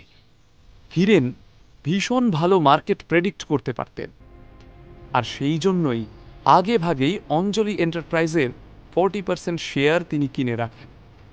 কারণ উনি বুঝে গিয়েছিলেন ভবিষ্যতে এই শেয়ারের দাম হতে চলেছে আকাশ ছোঁয়া। তবে এই খবরটা শশাঙ্কবাবু এবং ধীরেন রায়চৌধুরীর কানে আসতেই ওনারা প্রচণ্ড অশান্তি শুরু করে দেন। ফলস্বরূপ হীরেন রায়চৌধুরীকে কোম্পানির সিইও পজিশন থেকে সরে দাঁড়াতে হয়। কোম্পানির নতুন সিইওর আসনে বসেন ধীরেন রায়চৌধুরী। কিন্তু 2.5 বছরের মধ্যে কোম্পানি ডুবিয়ে দিয়ে ধীরেনবাবু প্রমাণ করে দিয়েছেন যে তার দ্বারা আর যাই হোক বিজনেসটা হবে না। অঞ্জলি এন্টারপ্রাইজের শেয়ারের জন্য নীল এখন বিপুল সম্পদ এবং প্রতিপত্তির অধিকারী, আর এই পাওয়ারফুল নীলকেই এখন রায়চৌধুরীদের দরকার। কিন্তু নীল যে আগে ভাগেই সব রিসার্চ করে এসেছে তা ধীরেনবাবু আঁচ করতে পারেন। বিরক্তির সাথে নিজের 2 গার্ডকে সরে দাঁড়াতে ইশারা করলেন। ওরা সরে যেতেই কনফিডেন্সের সাথে রয়্যালস হেভেন সোসাইটি থেকে বেরিয়ে পড়ল নীল। প্রিন্স আনোয়ার শাহ রোডে এসে দাঁড়াতেই নীল দেখে ফোনে একটা মেসেজ এসেছে। আরে কোথায় তুই, কখন আসবি, লেট করিস না কিন্তু। মেসেজ করেছে নীলের এক কলেজ লাইফের ফ্রেন্ড। আজ দুপুরে শহরের এক বিখ্যাত 5 স্টার হোটেলে নীলের কলেজ রিইউনিয়ন রয়েছে। নীলের স্কুল এবং কলেজের জীবনটা একদম অন্যরকম ছিল, ভীষণ মজা আর রহস্যে মোড়া। আসলে ওর বাবার কঠোর নির্দেশ ছিল নিজের প্রকৃত পরিচয় না জানিয়ে একটা খুব সাধারণ জীবনযাপন করার। বাবার কঠিন হুকুমে নীল স্কুল কলেজে ভীষণ লো প্রোফাইল মেনটেন করত। ওর বন্ধুরা আজও নীলের প্রকৃত পরিচয় জানে না। গ্র্যাজুয়েশনের পর এই প্রথমবার নীল ওর বন্ধুদের সাথে দেখা করবে। ভাবতে ভাবতে ওর ঠোঁটের কোণায় হাসি ফুটে ওঠে, চোখ চকচক করতে থাকে। আহা, কি সব দিন ছিল! সেখানে না ছিল ভবিষ্যতের চিন্তা, আর না অতীতের কোনো বোঝা। নীল এসব আকাশকুসুম ভাবছিল, কিন্তু হঠাৎই ওর একজনের কথা মনে পড়ে গেল। এ বাবা, যদি এখানে সোহিনীর সাথে দেখা হয়ে যায়! কে এই সোহিনী? নীলের সাথে ওর কি সম্পর্ক? তাহলে কি নীল আদ্রিতার জীবনে নতুন কোনো টুইস্ট আসতে চলেছে? নীলের কলেজের কেমিস্ট্রি টিচারের মেয়ে হচ্ছে সোহিনী। ক্লাসের সব ছেলেরা সোহিনীর জন্য পাগল ছিল। সেই দলে নাম লিখিয়েছিল নীলও। বলা যায় সোহিনী নীলের কলেজ জীবনের ক্রাশ। ওই বয়সের প্রেমগুলো কেমন জানি একটা সময়ের পর হারিয়ে যায়। কলেজের পর নীল 2-1 বার সোশ্যাল মিডিয়াতে সোহিনীকে খোঁজার চেষ্টা করেছিল, কিন্তু তাতেও কোনো লাভ হয়নি। অবশ্য আদ্রিতাকে দেখার পর থেকে ও সব পাঠ চুকিয়ে দিয়েছে নীল। এখন নীলের মন প্রাণ জুড়ে শুধুই আদ্রিতা। তবুও মনের ভেতরটা কেমন একটা করছিল, এতদিন পর আবারও সোহিনীর সাথে দেখা হতে পারে। সেন কর্পোরেশনের মিটিং রুম ছেড়ে বেরিয়ে হন্তদন্ত হয়ে আদ্রিতা ক্যাফেটেরিয়ার দিকে যাচ্ছিল। কোম্পানির লাভের অংশটা কিছুতেই বাড়াতে পারছে না আদ্রিতা। সেসব নিয়ে এমনিই মাথাটা খিটখিটে হয়েছিল ওর। তার উপর আদ্রিতা দেখে ওর অফিস স্টাফরা ওয়ার্কিং আওয়ার্সে ক্যাফেটেরিয়ায় বসে হাহা হিহি করছে। আসলে আদ্রিতার কিছু অফিস স্টাফ নীলকে নিয়ে আলোচনা করছিল।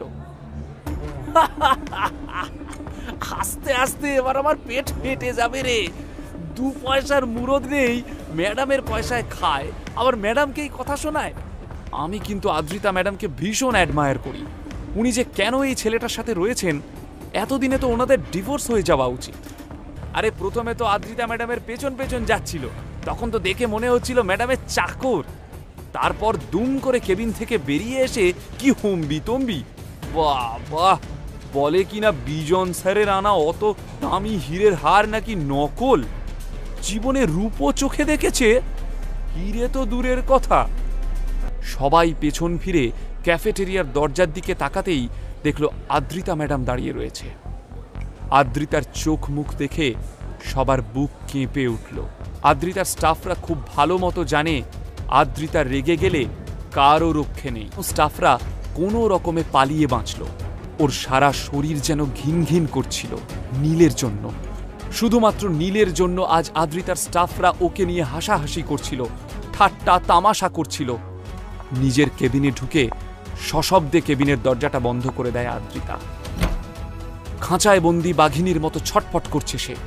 কফির কাপটাকেই সে দু হাতে চেপে ধরে নিষ্ফল আক্রোশে। কানের মধ্যে কর্মচারীদের হাসির শব্দ এখনো গুঞ্জিত হচ্ছে।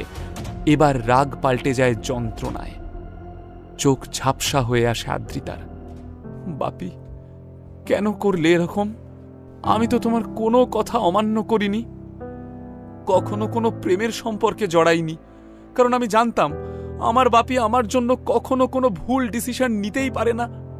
এ তুমি আমার জন্য কেমন ভালো করলে বাপি? একটা অপদার্থ মেরুদণ্ডহীন মানুষের সাথে আমার সারাটা জীবন জুড়ে দিলে। এর চেয়ে তো নিজে হাতে আমায় বিষ খাইয়ে দিতে পারতে। আদ্রিতা শুধু তার বাবাকে নয়, মা চিত্রাকেও নিজের এই সর্বনাশের জন্য দোষারোপ করত। কিন্তু চিত্রার যে হাত পা বাঁধা, বিয়ের আগে সে নীলের ব্যাপারে কিছুই জানত না। চিত্রা যতই দজ্জাল মুখরা হোক না কেন, স্বামীর কোনো সিদ্ধান্তের উপর কথা বলার মতো ক্ষমতা তার ছিল না। তাই আদ্রিতার প্রশ্নগুলো নিরুত্তরই থেকে গেছে। বন্ধুদের সঙ্গে রিইউনিয়নের চিন্তাটাই মন ভালো করে দিয়েছিল নীলের। তাই জীবনের বাড়তি চিন্তাগুলোকে পিছনে ফেলে ফুরফুরে মেজাজে বাড়ি ফিরল নীল। কিন্তু ঘরে ঢুকেই ও দেখল সোফায় বসে টিভি দেখছে চিত্রা। এই যে, এদিকে এসো, তোমার সাথে আমার কিছু কথা আছে। নীল খুব ভালো করেই জানত চিত্রার সাথে কথা বলা মানেই কিছু কটু কথা শোনা। তবু এগিয়ে গিয়ে সে চিত্রার সামনে দাঁড়ালো। চিত্রা কিছু মেডিকেল রিপোর্ট টেবিলে ছুঁড়ে দিয়ে কর্কশ গলায় বলল, তোমার আর আদ্রিতার যে টেস্টগুলো করানো হয়েছিল তার রিপোর্ট এসেছে। রিপোর্ট ভালো হওয়া সত্ত্বেও প্রতিবারের মতো এবারও আমাদের নিরাশ হতে হলো। নাতি নাতনির মুখ দেখার সৌভাগ্য কি আদৌ আমার হবে কোনোদিন? কথাগুলো শুনে নীলের বিরক্ত লাগে। গত 2.5 বছরের বিবাহিত জীবনে নিজের স্ত্রী আদ্রিতার সাথে কোনো ঘনিষ্ঠতাই তৈরি হয়নি নীলের। কোনো দিনই নীলকে নিজের কাছে ঘেঁষতে দেয়নি আদ্রিতা। তাই সেক্ষেত্রে আদ্রিতার মা হওয়ার কোনো প্রশ্নই ওঠে না। সব জানা সত্ত্বেও নীল চুপ করে দাঁড়িয়ে থাকল। অনেক সময় এসব সমস্যা জেনেটিকও হয়। তুমি এক কাজ করো, তোমার বাবা মা দুজনকেই বলো হসপিটালে গিয়ে ফুল বডি চেক আপ করিয়ে নিতে। যা খরচাপাতি হবে সেসব আমি দিয়ে দেব। চমকে তাকালো নীল। বাবা মায়ের ব্যাপারে এমন মন্তব্য শুনে ওর রাগ হলো। আমার বাবা মা দুজনেই সুস্থ, ওদের চেক আপের কোনো প্রয়োজন নেই। বাবা, দিন দিন দেখছি তোমার স্পর্ধা মাত্রা ছাড়িয়ে যাচ্ছে। তোমার তো সৌভাগ্য বলতে হবে যে আমি টাকা দিয়ে তোমার বাবা মায়ের ফুল বডি চেক আপ করাবো। জীবনে কখনো এত বড় হসপিটাল চোখে দেখেছে তোমার বাপ মা? তোমার তো তাদেরকে সরকারি স্বাস্থ্যকেন্দ্রে নিয়ে যাওয়ারও ক্ষমতা নেই। অপমানে মুখ লাল হয়ে যায় নীলের, কিন্তু তার সাথে এক রাশ মন খারাপও জমা হয়। নিজের মন থেকে সমস্ত মালিন্য ঝেড়ে ফেলে রিইউনিয়ন পার্টিতে যাওয়ার জন্য তৈরি হলো নীল। মনে এক রাশ অপেক্ষা আর আনন্দ নিয়ে সে রওনা হলো। শহরের অন্যতম নামী ইম্পেরিয়াল হোটেলেই রিইউনিয়নের ব্যবস্থা করা হয়েছিল। নীল সেই হোটেলের পার্কিংয়ে এসে দাঁড়ালো। নীলের অবস্থা দেখে হোটেলের দারোয়ানরাও মুচকি হাসল, কিন্তু তাতে বিশেষ পাত্তা দিল না নীল। ফুরফুরে মনে সবে মাত্র হোটেলে প্রবেশ করতে যাচ্ছে, পিছন থেকে একটা ডাক শুনে থমকে দাঁড়ালো। আইরে আমার জন্য একটু দাঁড়া। পেছন ফিরতেই নীলের মুখে অনাবিল হাসি ফুটে উঠল। একটা লাল রঙের মার্সিডিজ থেকে ঝাঁকড়া চুলের যে সুদর্শন ছেলেটি নেমে এসেছে, ও নীলের বন্ধু শুভ্র। নীল প্রফুল্ল মনে এগিয়ে গেল শুভ্রর দিকে। আরে ভাই, কতদিন পর তোর সঙ্গে দেখা, কেমন আছিস বল? শুভ্র চোখ দিয়ে মেপে নিল নীলকে।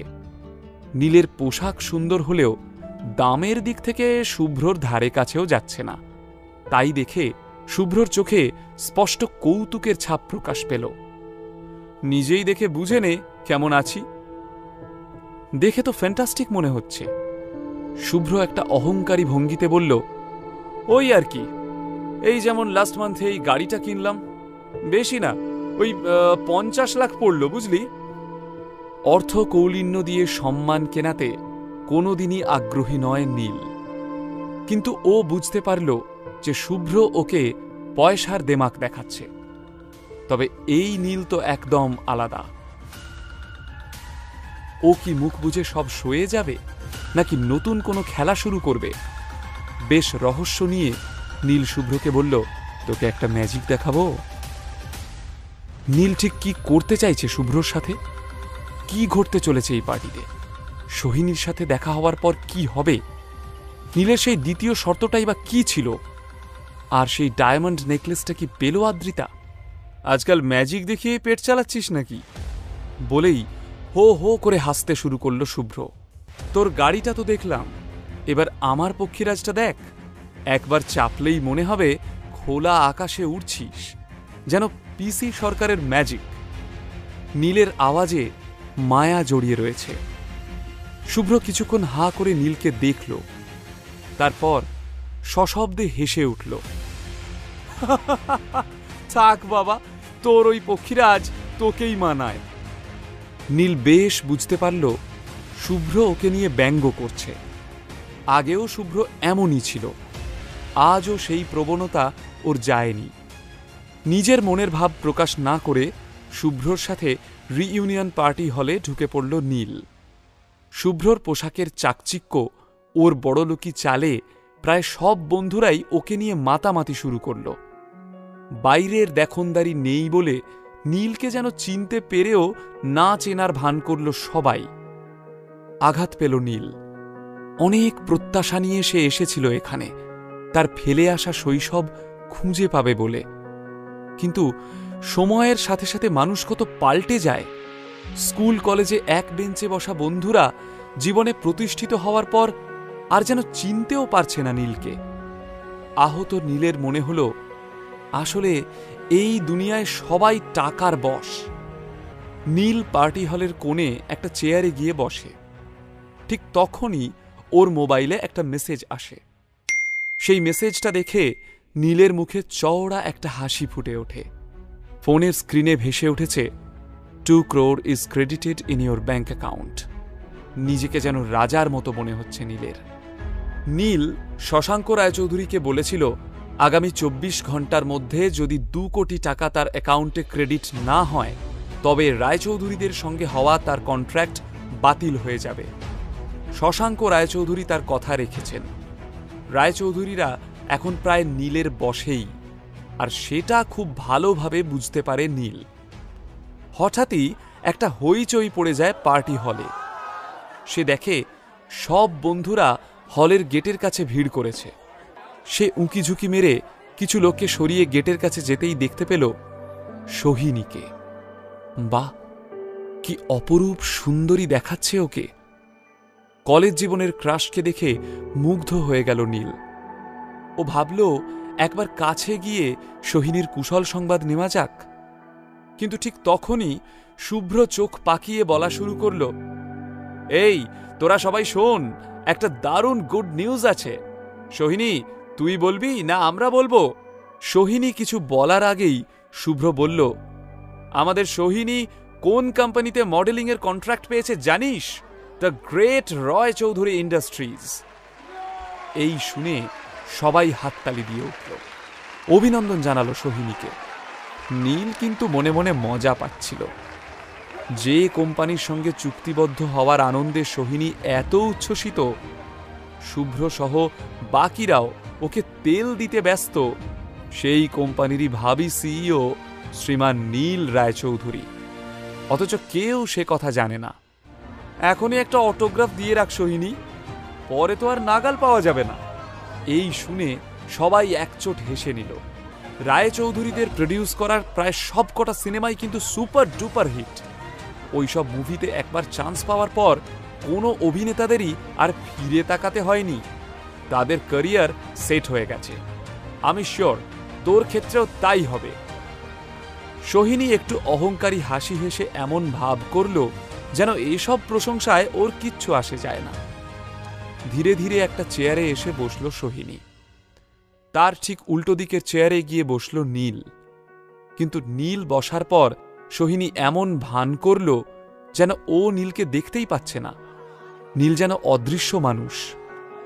খারাপ লাগলেও হাসি মুখে সোহিনীর দিকে হাত বাড়িয়ে দিল নীল, অভিনন্দন জানাবে বলে।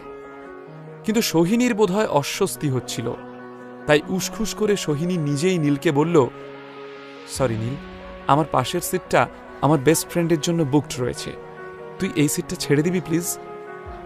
নীল বুঝতে পারল সোহিনীও ওকে এড়িয়ে যেতে চাইছে। মনে যন্ত্রণা নিয়ে ফিরে যাচ্ছিল নীল, কিন্তু কিছুটা যেতেই ও থমকে দাঁড়ালো। মনে মনে ভাবল, এত সহজে কোনো কনক্লুশনে আসাটা কি ঠিক? আজকেই যাচাই করে নেওয়া যাবে যে টাকার গরমে সোহিনীরও কি বাকিদের মতো মাটিতে পা পড়ে না, নাকি সোহিনী এখনো আগের মতো ভালো মানুষ রয়ে গেছে। এ বাবা, ওই দেখো, তোমার কলেজ জীবনের বেস্ট ফ্রেন্ড প্রিয়াঙ্কা এবং শুভ্র দুজনেই তোমার ল্যাং মেরে বার কাউন্টারে বসে গল্প করছে। ওরা কি তোমার পাশে আর বসবে? নীলের এই কথা শোনার জন্য প্রস্তুত ছিল না সোহিনী। সে ভেবেছিল তার কথা শুনে নীল সুরসুর করে উঠে চলে যাবে, কিন্তু নীল উল্টে তাকেই এভাবে অপমান করল। আক্রোশে ঠিক পাল্টা অপমানটাই করতে চাইল সোহিনী। নিজের বাঁ হাতের আঙুল দিয়ে নিজের নাকটা চেপে ধরে বেশ চিৎকার করেই বলল, আসলে তোমার গায়ে ভীষণ দুর্গন্ধ নীল, আমার তাতে গা গুলিয়ে উঠছে।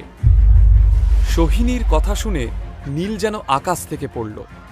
ওকে অপদস্থ করার জন্য এ কেমন কথা বলল সোহিনী? সবার সামনে সোহিনী এভাবে ছোট করল নীলকে। এই শুনে নীলের ক্লাসমেটরা সবাই হো হো করে হাসতে শুরু করল। আরে বেচারাটাকে দিন মজুরি খাটতে হয়, দেখ না, জামা কাপড়ে ওর চেহারায় কোনো জৌলুস নেই। পরিশ্রমের কাজ করলে গায়ে তো ঘামের দুর্গন্ধ হবেই। সোহিনীর বেশ মজা লাগছিল। নিজের অপমানের আচ্ছা বদলা নিতে পেরেছে সে। নীলের বাকি বন্ধুরাও সোহিনীকেই সাপোর্ট করল। নীল স্তব্ধ হয়ে গিয়েছিল তার বন্ধুদের আচরণ দেখে। নীলের পোশাকে চাকচিক্যের অভাব, তাই তার বন্ধুরা তাকে এইভাবে তাচ্ছিল্য করছে, হেনস্থা করছে, এমনটা সে দুঃস্বপ্নেও ভাবেনি। হঠাৎই একজন এসে নীলের হাতটা ধরল এবং ভিড়ের বাইরে টেনে নিয়ে গেল তাকে। নীল সেই মুহূর্তেই বুঝতে পারল এটা তার স্কুল ও কলেজ জীবনের সব থেকে কাছের বন্ধু মিহির। কারণ এই কাজটা মিহির আজীবনই করে এসেছে। হ্যাঁ রে, বিয়ে করেও তোর সোহিনীর জন্য প্রেম গেল না? ফালতু চারটে খিস্তি খাওয়ার জন্য কেন ওর পেছনে ঘুরঘুর করছিস? আর সেই মুহূর্তেই অট্ট হাসি হেসে মিহির এবং নীল একে অপরকে জড়িয়ে ধরল। নীল মনে মনে এইটুকু ভেবে স্বস্তি পেল যে বাকিরা পাল্টে গেলেও মিহির অন্তত আগের মতোই রয়েছে। ওদিকে পার্টি ক্রমেই রঙিন হয়ে উঠছিল। এরই মধ্যে শুভ্র উঠে গিয়ে সোহিনীর হাতটা ধরে বলল, সোহিনী, তুই আজ বাদে কাল স্টার হতে চলেছিস, তো আজ আমাদের জন্য একটা স্টার পারফরমেন্স হয়ে যাক। কলেজের ফ্রেশার্স বা সোশ্যালে তো হেব্বি নাচ করতিস, প্লিজ সোহিনী। সোহিনী লাজুকভাবে প্রথমে না না করলেও সবার উৎসাহ দেখে ও আর নিজেকে আটকাতে পারল না। স্টেজে ওঠার পর যেই না সোহিনী কোমর দোলালো, অমনি ছেলেদের মধ্যে তুমুল আলোড়ন সৃষ্টি হলো। না চাইলেও বারবার সেদিকে চোখ চলে যাচ্ছিল নীলের। হায় ভাই নীল, তোকে আর কি দোষ দেব? এমন একটা সুন্দরী গার্লফ্রেন্ড যদি আমার থাকতো, জীবনটা সার্থক হয়ে যেত রে বেটা। শেষে কিনা তুইও। তারপর মিহির আর নীল দুজনেই হো হো করে হেসে উঠল। নীল আরো কিছু বলতে যাচ্ছিল, কিন্তু তার আগেই ওর পকেটের ফোনটা বেজে উঠল। ফোনটা বের করেই চমকে উঠল নীল। কার ফোন? যা দেখে চমকালো নীল। সোহিনীর প্রতি কি নীল আবার আকৃষ্ট হচ্ছে? এবার কি কোনো ত্রিকোণ প্রেমের গল্প শুরু হতে চলেছে আদ্রিতা, নীল এবং সোহিনীর মধ্যে? তাহলে কি আদ্রিতার ফ্যামিলি গেট টুগেদারে কোনো বিশাল ঝড় অপেক্ষা করে রয়েছে? নীল দেখল ওর ফোনে আদ্রিতার নাম ভেসে উঠেছে। অসময় আদ্রিতার ফোন দেখে বুক কেঁপে উঠল নীলের। তাড়াতাড়ি ফোনটা রিসিভ করতে যাবে, কিন্তু তার আগেই বন্ধুদের কাছে হাসির খোরাক হয়ে গেল নীল। যেমন মান্ধাতার আমলের ফোন, তেমনই প্যান প্যানে সলিল চৌধুরীর গানের রিংটোন। সত্যি বাবা, টাইম মেশিনে চেপে ভুল করে আমাদের সময় চলে এসেছিস রে নীল। আবারও হাসির রোল উঠল, আর এই হাসি ঠাট্টাতেই আদ্রিতার ফোনটা গেল কেটে। কিন্তু আশ্চর্য ব্যাপার, নীলের মাথা গরম হলো না। নিজের ফোনের স্ক্রিনটার দিকে হাসি হাসি মুখে তাকিয়ে থাকল সে। আদ্রিতা একটি মেসেজ পাঠিয়েছে, ফ্রি হয়ে কল করো। এভাবে আগে কখনো আদ্রিতা বলেনি নীলকে। তাহলে কি আদ্রিতার মনে নীলের জন্য জায়গা তৈরি হচ্ছে? নীল আশা নিয়ে কল ব্যাক করল, কিন্তু ওপাশ থেকে আদ্রিতার সেই চেনা ঝাঁঝালো আওয়াজই শুনতে পেল নীল। কোন রাজকার্য করছো যে ফোন তুলতে দেরি হলো? যেটা করতে বলেছিলাম সেটা হয়েছে? ভুলে যেও না, আজকে সন্ধ্যের ফ্যামিলি গেট টুগেদারে তোমাকে কিন্তু সভ্য হয়ে আসতে হবে। দয়া করে নিজের ওই হাড় হাবাতে লুকটা নিয়ে যেন উপস্থিত হয়েও না। তোমার জন্য আমি আর অন্যের কাছে হাসির খোরাক হতে রাজি নই, কথাটা যেন মাথায় থাকে। কোনো উত্তর না শুনেই ফোনটা কেটে দিল আদ্রিতা। অনেক আশা নিয়ে নীল ফোনটা করেছিল, কিন্তু ফলাফল একই পেল সে। ফ্যামিলি গেট টুগেদারে যাওয়ার জন্য আদ্রিতাও ওর কাজগুলো তাড়াতাড়ি গুটিয়ে নিয়েছিল। বাড়ি ফিরে বিকেলের পার্টির প্রস্তুতি নিতে হবে। সবে অফিস থেকে বের হতে যাবে এমন সময় একজন স্টাফ এসে বলল, ম্যাডাম, আপনার সঙ্গে একজন দেখা করতে এসেছে। আমার সাথে? কোনো অ্যাপয়েন্টমেন্ট ছিল নাকি?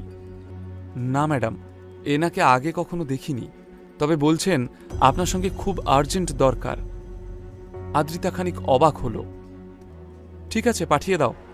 ওদিকে রিইউনিয়ন পার্টিও শেষ হতে চলেছে। যাওয়ার আগে সবাই সবাইকে জড়িয়ে ধরে বলল, খুব শিগগিরই তারা আবারও একটা রিইউনিয়ন করবে। আবারও কিছু মিথ্যে প্রতিশ্রুতি দিয়ে সবাই সবাইকে বিদায় জানাতে আরম্ভ করল। সোহিনী বাড়ি যাওয়ার জন্য পা বাড়াতেই অনেক বন্ধুরাই ওকে নিজের গাড়িতে এগিয়ে দেওয়ার জন্য রিকোয়েস্ট করতে লাগলো, কিন্তু সোহিনী সকলকে হতাশ করে নিজের ইম্পোর্টেড গাড়িতে ধুলো উড়িয়ে চলে গেল। শুধু যাওয়ার আগে একবার নীলের দিকে তাকালো। কেন তাকালো তা নীলও বুঝতে পারল না। সোহিনী চলে যেতেই নীলের মনে পড়ল আদ্রিতার কথাগুলো। বিন্দু মাত্র সময় নষ্ট না করে মিহিরের সাথে নাম্বার এক্সচেঞ্জ করে দ্রুত বেরিয়ে পড়ল নীল। ওদিকে কিছুক্ষণ পরই একজন কালো স্যুট পরা ভদ্রলোক আদ্রিতার কেবিনে এলেন। চেহারা দেখে বলে দিতে হয় না যে বেশ সম্ভ্রান্ত বংশের মানুষ। তার হাতে একটা গিফট প্যাক। বলুন কি ব্যাপারে কথা বলতে চান? ভদ্রলোক খুব বিনীতভাবে সেই গিফট বক্সটা আদ্রিতার দিকে এগিয়ে দিয়ে বললেন, ম্যাডাম, এটা আমাদের বস আপনার জন্য পাঠিয়েছেন। আপনাদের বস? কে বলুন তো? আর এতে কি রয়েছে? বস বলেছেন এই বক্সটি খুলে দেখলেই আপনি ওনার পরিচয় বুঝতে পারবেন। আদ্রিতা সত্যি বুঝতে পারছিল না এমন একটা গিফট বক্স ওকে কে পাঠাতে পারে। নেওয়াটা আদৌ উচিত হবে কিনা তাও বুঝে উঠতে পারছিল না। একটু ইতস্তত করে অবশেষে বক্সটা হাতে নিল আদ্রিতা। ভদ্রলোক আদ্রিতাকে অভিবাদন করে চলে গেলেন, কিন্তু আদ্রিতার মনের ভিতর তখন হাজারো প্রশ্নের ঝড়। কে পাঠালো এই অদ্ভুত উপহার? কি আছে এতে? আদ্রিতার কথা রাখতে নীল শপিং মলে গেল ঠিকই, কিন্তু দামি দামি পাঞ্জাবিগুলোর মধ্যে কোনোটাই ওর তেমন পছন্দ হলো না। বেশ কিছুক্ষণ এইসব বাছাবাছি করার পর নীল রীতিমতো বিরক্ত হয়ে উঠল। অবশেষে সে ফোন করল তার পার্সোনাল সেক্রেটারিকে। রায়চৌধুরী ইন্ডাস্ট্রিজের কর্ণধার শশাঙ্ক রায়চৌধুরী এরই মধ্যে কোম্পানির ভাবি সিইও নীল রায়চৌধুরীর জন্য একজন পার্সোনাল সেক্রেটারির ব্যবস্থা করেছেন। নীলের পার্সোনাল সেক্রেটারিটিও বেশ করিতকর্মা।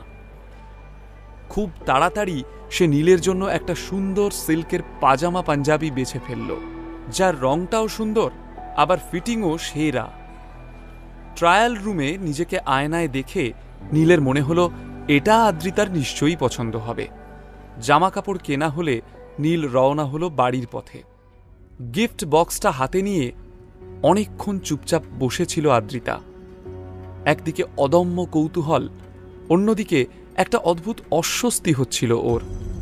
অবশেষে অস্বস্তিটাকে দমন করে আদ্রিতা গিফট বক্সটা খুলে ফেলল। আর বক্সটা খোলার সঙ্গে সঙ্গে আদ্রিতার চোখ ধাঁধিয়ে গেল হীরের ঝলকানিতে। পাশে দাঁড়ানো দুজন স্টাফ হারটা দেখে আর নিজেদের সংবরণ করতে পারল না। তাদের মুখ দিয়ে বেরিয়ে এলো, ওহ মাই গড, এটা তো ড্রিম লাভার্স নেকলেস। ভারতবর্ষে মাত্র 10 জন মানুষের কাছে এই নেকলেস রয়েছে। সেই লিস্টে ম্যাডামের নামটাও জুড়ে গেল। ম্যাডামের বয়ফ্রেন্ড কি দারুণ একটা উপহার দিয়েছেন। আদ্রিতা স্টাফ দুজনের দিকে এমনভাবে তাকালো যেন চোখ দিয়েই ভস্ম করে দেবে। তারা তড়িঘড়ি সেখান থেকে দৌড়ে পালালো। কিন্তু আদ্রিতার তখনও বিস্ময়ের ঘোর কাটেনি। তার ছোটবেলা থেকেই স্বপ্ন একদিন সে এমন একটা নেকলেস কিনবে। আজ সেই স্বপ্ন পূরণ হলো, কিন্তু তবুও আদ্রিতা স্বস্তি পাচ্ছে না। খুব ভালো করেই বুঝতে পারল যে এই নেকলেসটির প্রতিটি হীরেই আসল এবং ভীষণ রেয়ার, আর তাই কোনো সাধারণ মানুষের পক্ষে এটা কেনা সম্ভব নয়। তার মানে কি বিজনই তাকে এই নেকলেসটা উপহার দিল? নীলের সাথে সকালের বাকবিতণ্ডায় বিজনের খুবই ইগো হার্ট হয়েছে, আর সেই কারণেই বিজন নিজের সর্বস্ব সঞ্চিত অর্থ খরচ করে এই ড্রিম লাভার নেকলেস কিনেছে তার জন্য। আদ্রিতার গাড়িটা হাইওয়ে ধরে দ্রুত ছুটেছে বাড়ির পথে। গাড়িতে বসে আদ্রিতা শুধুমাত্র বিজনের কথাই ভাবতে থাকল। বিজন তার সর্বস্ব বাজি রেখেছে আদ্রিতার ভালো লাগার ড্রিম লাভার নেকলেস কেনার জন্য। বিজনের জন্য তার মনে একটা হালকা ভালো লাগার অনুভূতি ছড়িয়ে পড়ল। ডায়মন্ড নেকলেসে হাত বুলিয়ে আদ্রিতা ভাবল, আজকের বিকেলের গেট টুগেদারে সে এই হারটাই পরবে। এই হারটা পরেই সবার নজর কাড়বেও। নীল যখন বাড়ি ফিরে নিজের ঘরে এলো, তার একটু আগেই আদ্রিতা ফিরেছে। ঘরে ঢোকার মুখেই আদ্রিতার দিকে নজর গেল নীলের। একটা সিঁদুর রঙা বালুচুরি শাড়িতে যেন অপরূপা লাগছে আদ্রিতাকে। আয়নার সামনে দাঁড়িয়ে আদ্রিতা নিজের গলার হারে এক রাস মুগ্ধতা নিয়ে হাত বোলাচ্ছিল। নীল অপলক দৃষ্টিতে তাকিয়ে রইল আদ্রিতার প্রতিবিম্বের দিকে। আয়নাতে নীলের প্রতিচ্ছবি দেখে আদ্রিতার মুখে বিরক্তির চিহ্ন ফুটে উঠল। বেচারি আদ্রিতা জানেও না, যেই নীলের প্রতি এতখানি বিরক্তি তার, সেই নীলই তাকে তার পছন্দের ড্রিম লাভার নেকলেস উপহার দিয়েছে। আদ্রিতা তো ভাবছিল এই নেকলেস বিজনের উপহার। নীলকে দেখে দ্রুত পায়ে সেখান থেকে চলে গেল আদ্রিতা। কিন্তু নীলের মনে কোনো দুঃখ নেই, কারণ এই প্রথম ও আদ্রিতাকে কিছু একটা উপহার দিয়েছে। সেই উপহার পেয়ে আজ আদ্রিতা ভীষণ খুশি, তাই নীলের মনও উৎফুল্ল। এই যে নবাব পুত্তুর, আমার মেয়ের পয়সা ধ্বংস করে পাঞ্জাবি কিনে আনলে, তাও ভালো। তবু যদি এই পোশাক পরলে তোমাকে মানুষ পদবাচ্য মনে হয়, এখন আমার মুখের দিকে তাকিয়ে না থেকে তাড়াতাড়ি তৈরি হয়ে নাও। 5 মিনিটের মধ্যে তৈরি হবে। তোমার জন্য সেন ম্যানসনে পৌঁছাতে যেন দেরি না হয়। নীল চিত্রার কথাগুলো কোনো মতে হজম করে তৈরি হয়ে বেরিয়ে এলো। আদ্রিতা নিজের লাস্ট মিনিট টাচ আপ করছিল। নীলের দিকে চোখ যেতেই এক মুহূর্ত থেমে গেল সে। নীলকে এত হ্যান্ডসাম দেখাচ্ছে পাজামা পাঞ্জাবিতে। কিন্তু তাও আদ্রিতা উদাসীনভাবে চোখ ঘুরিয়ে নিল। নীলই গাড়ি চালিয়ে আদ্রিতা এবং চিত্রাকে নিয়ে পৌঁছে গেল সেন ম্যানসনের সামনে। ততক্ষণে দামি দামি গাড়ির লাইন পড়ে গেছে সেখানে, মনে হচ্ছে যেন গাড়ির মেলা বসেছে। আদ্রিতা আর চিত্রা গাড়ি থেকে নেমে গটগট করে এগিয়ে গেল সেন ম্যানসনের প্রবেশদ্বারের দিকে। যথারীতি পার্কিংয়ে গাড়ি পার্ক করে পিছন পিছন আসতে লাগলো নীল। সেন ম্যানসনে প্রবেশ করতেই সবার নজর কেড়ে নিল আদ্রিতা, কিন্তু কেউই নীলকে খুব একটা পাত্তা দিল না। নীল যেন এক অবাঞ্ছিত অতিথি, অবশ্য নীল এতে অভ্যস্ত। সে চিত্রা আর আদ্রিতাকে ফলো করে সেন ম্যানসনে প্রবেশ করার জন্য পা বাড়ালো, কিন্তু ঠিক তখনই পেছন থেকে একটা অতি পরিচিত গলার ডাক শুনতে পেল সে। দাঁড়াও, চমকে তাকালো নীল। কার কণ্ঠস্বর শুনে এমন চমকালো নীল? সেন পরিবারের ফ্যামিলি গেট টুগেদারে কি কোনো অঘটন ঘটতে চলেছে? আজ রাতে কি কোনো নতুন টুইস্ট ঘটতে চলেছে আদ্রিতা এবং নীলের সম্পর্কে? নিচের ইনস্টল বাটনে ক্লিক করুন এবং পকেট এফএম ডাউনলোড করুন। লিঙ্কটি রয়েছে ডেসক্রিপশনে।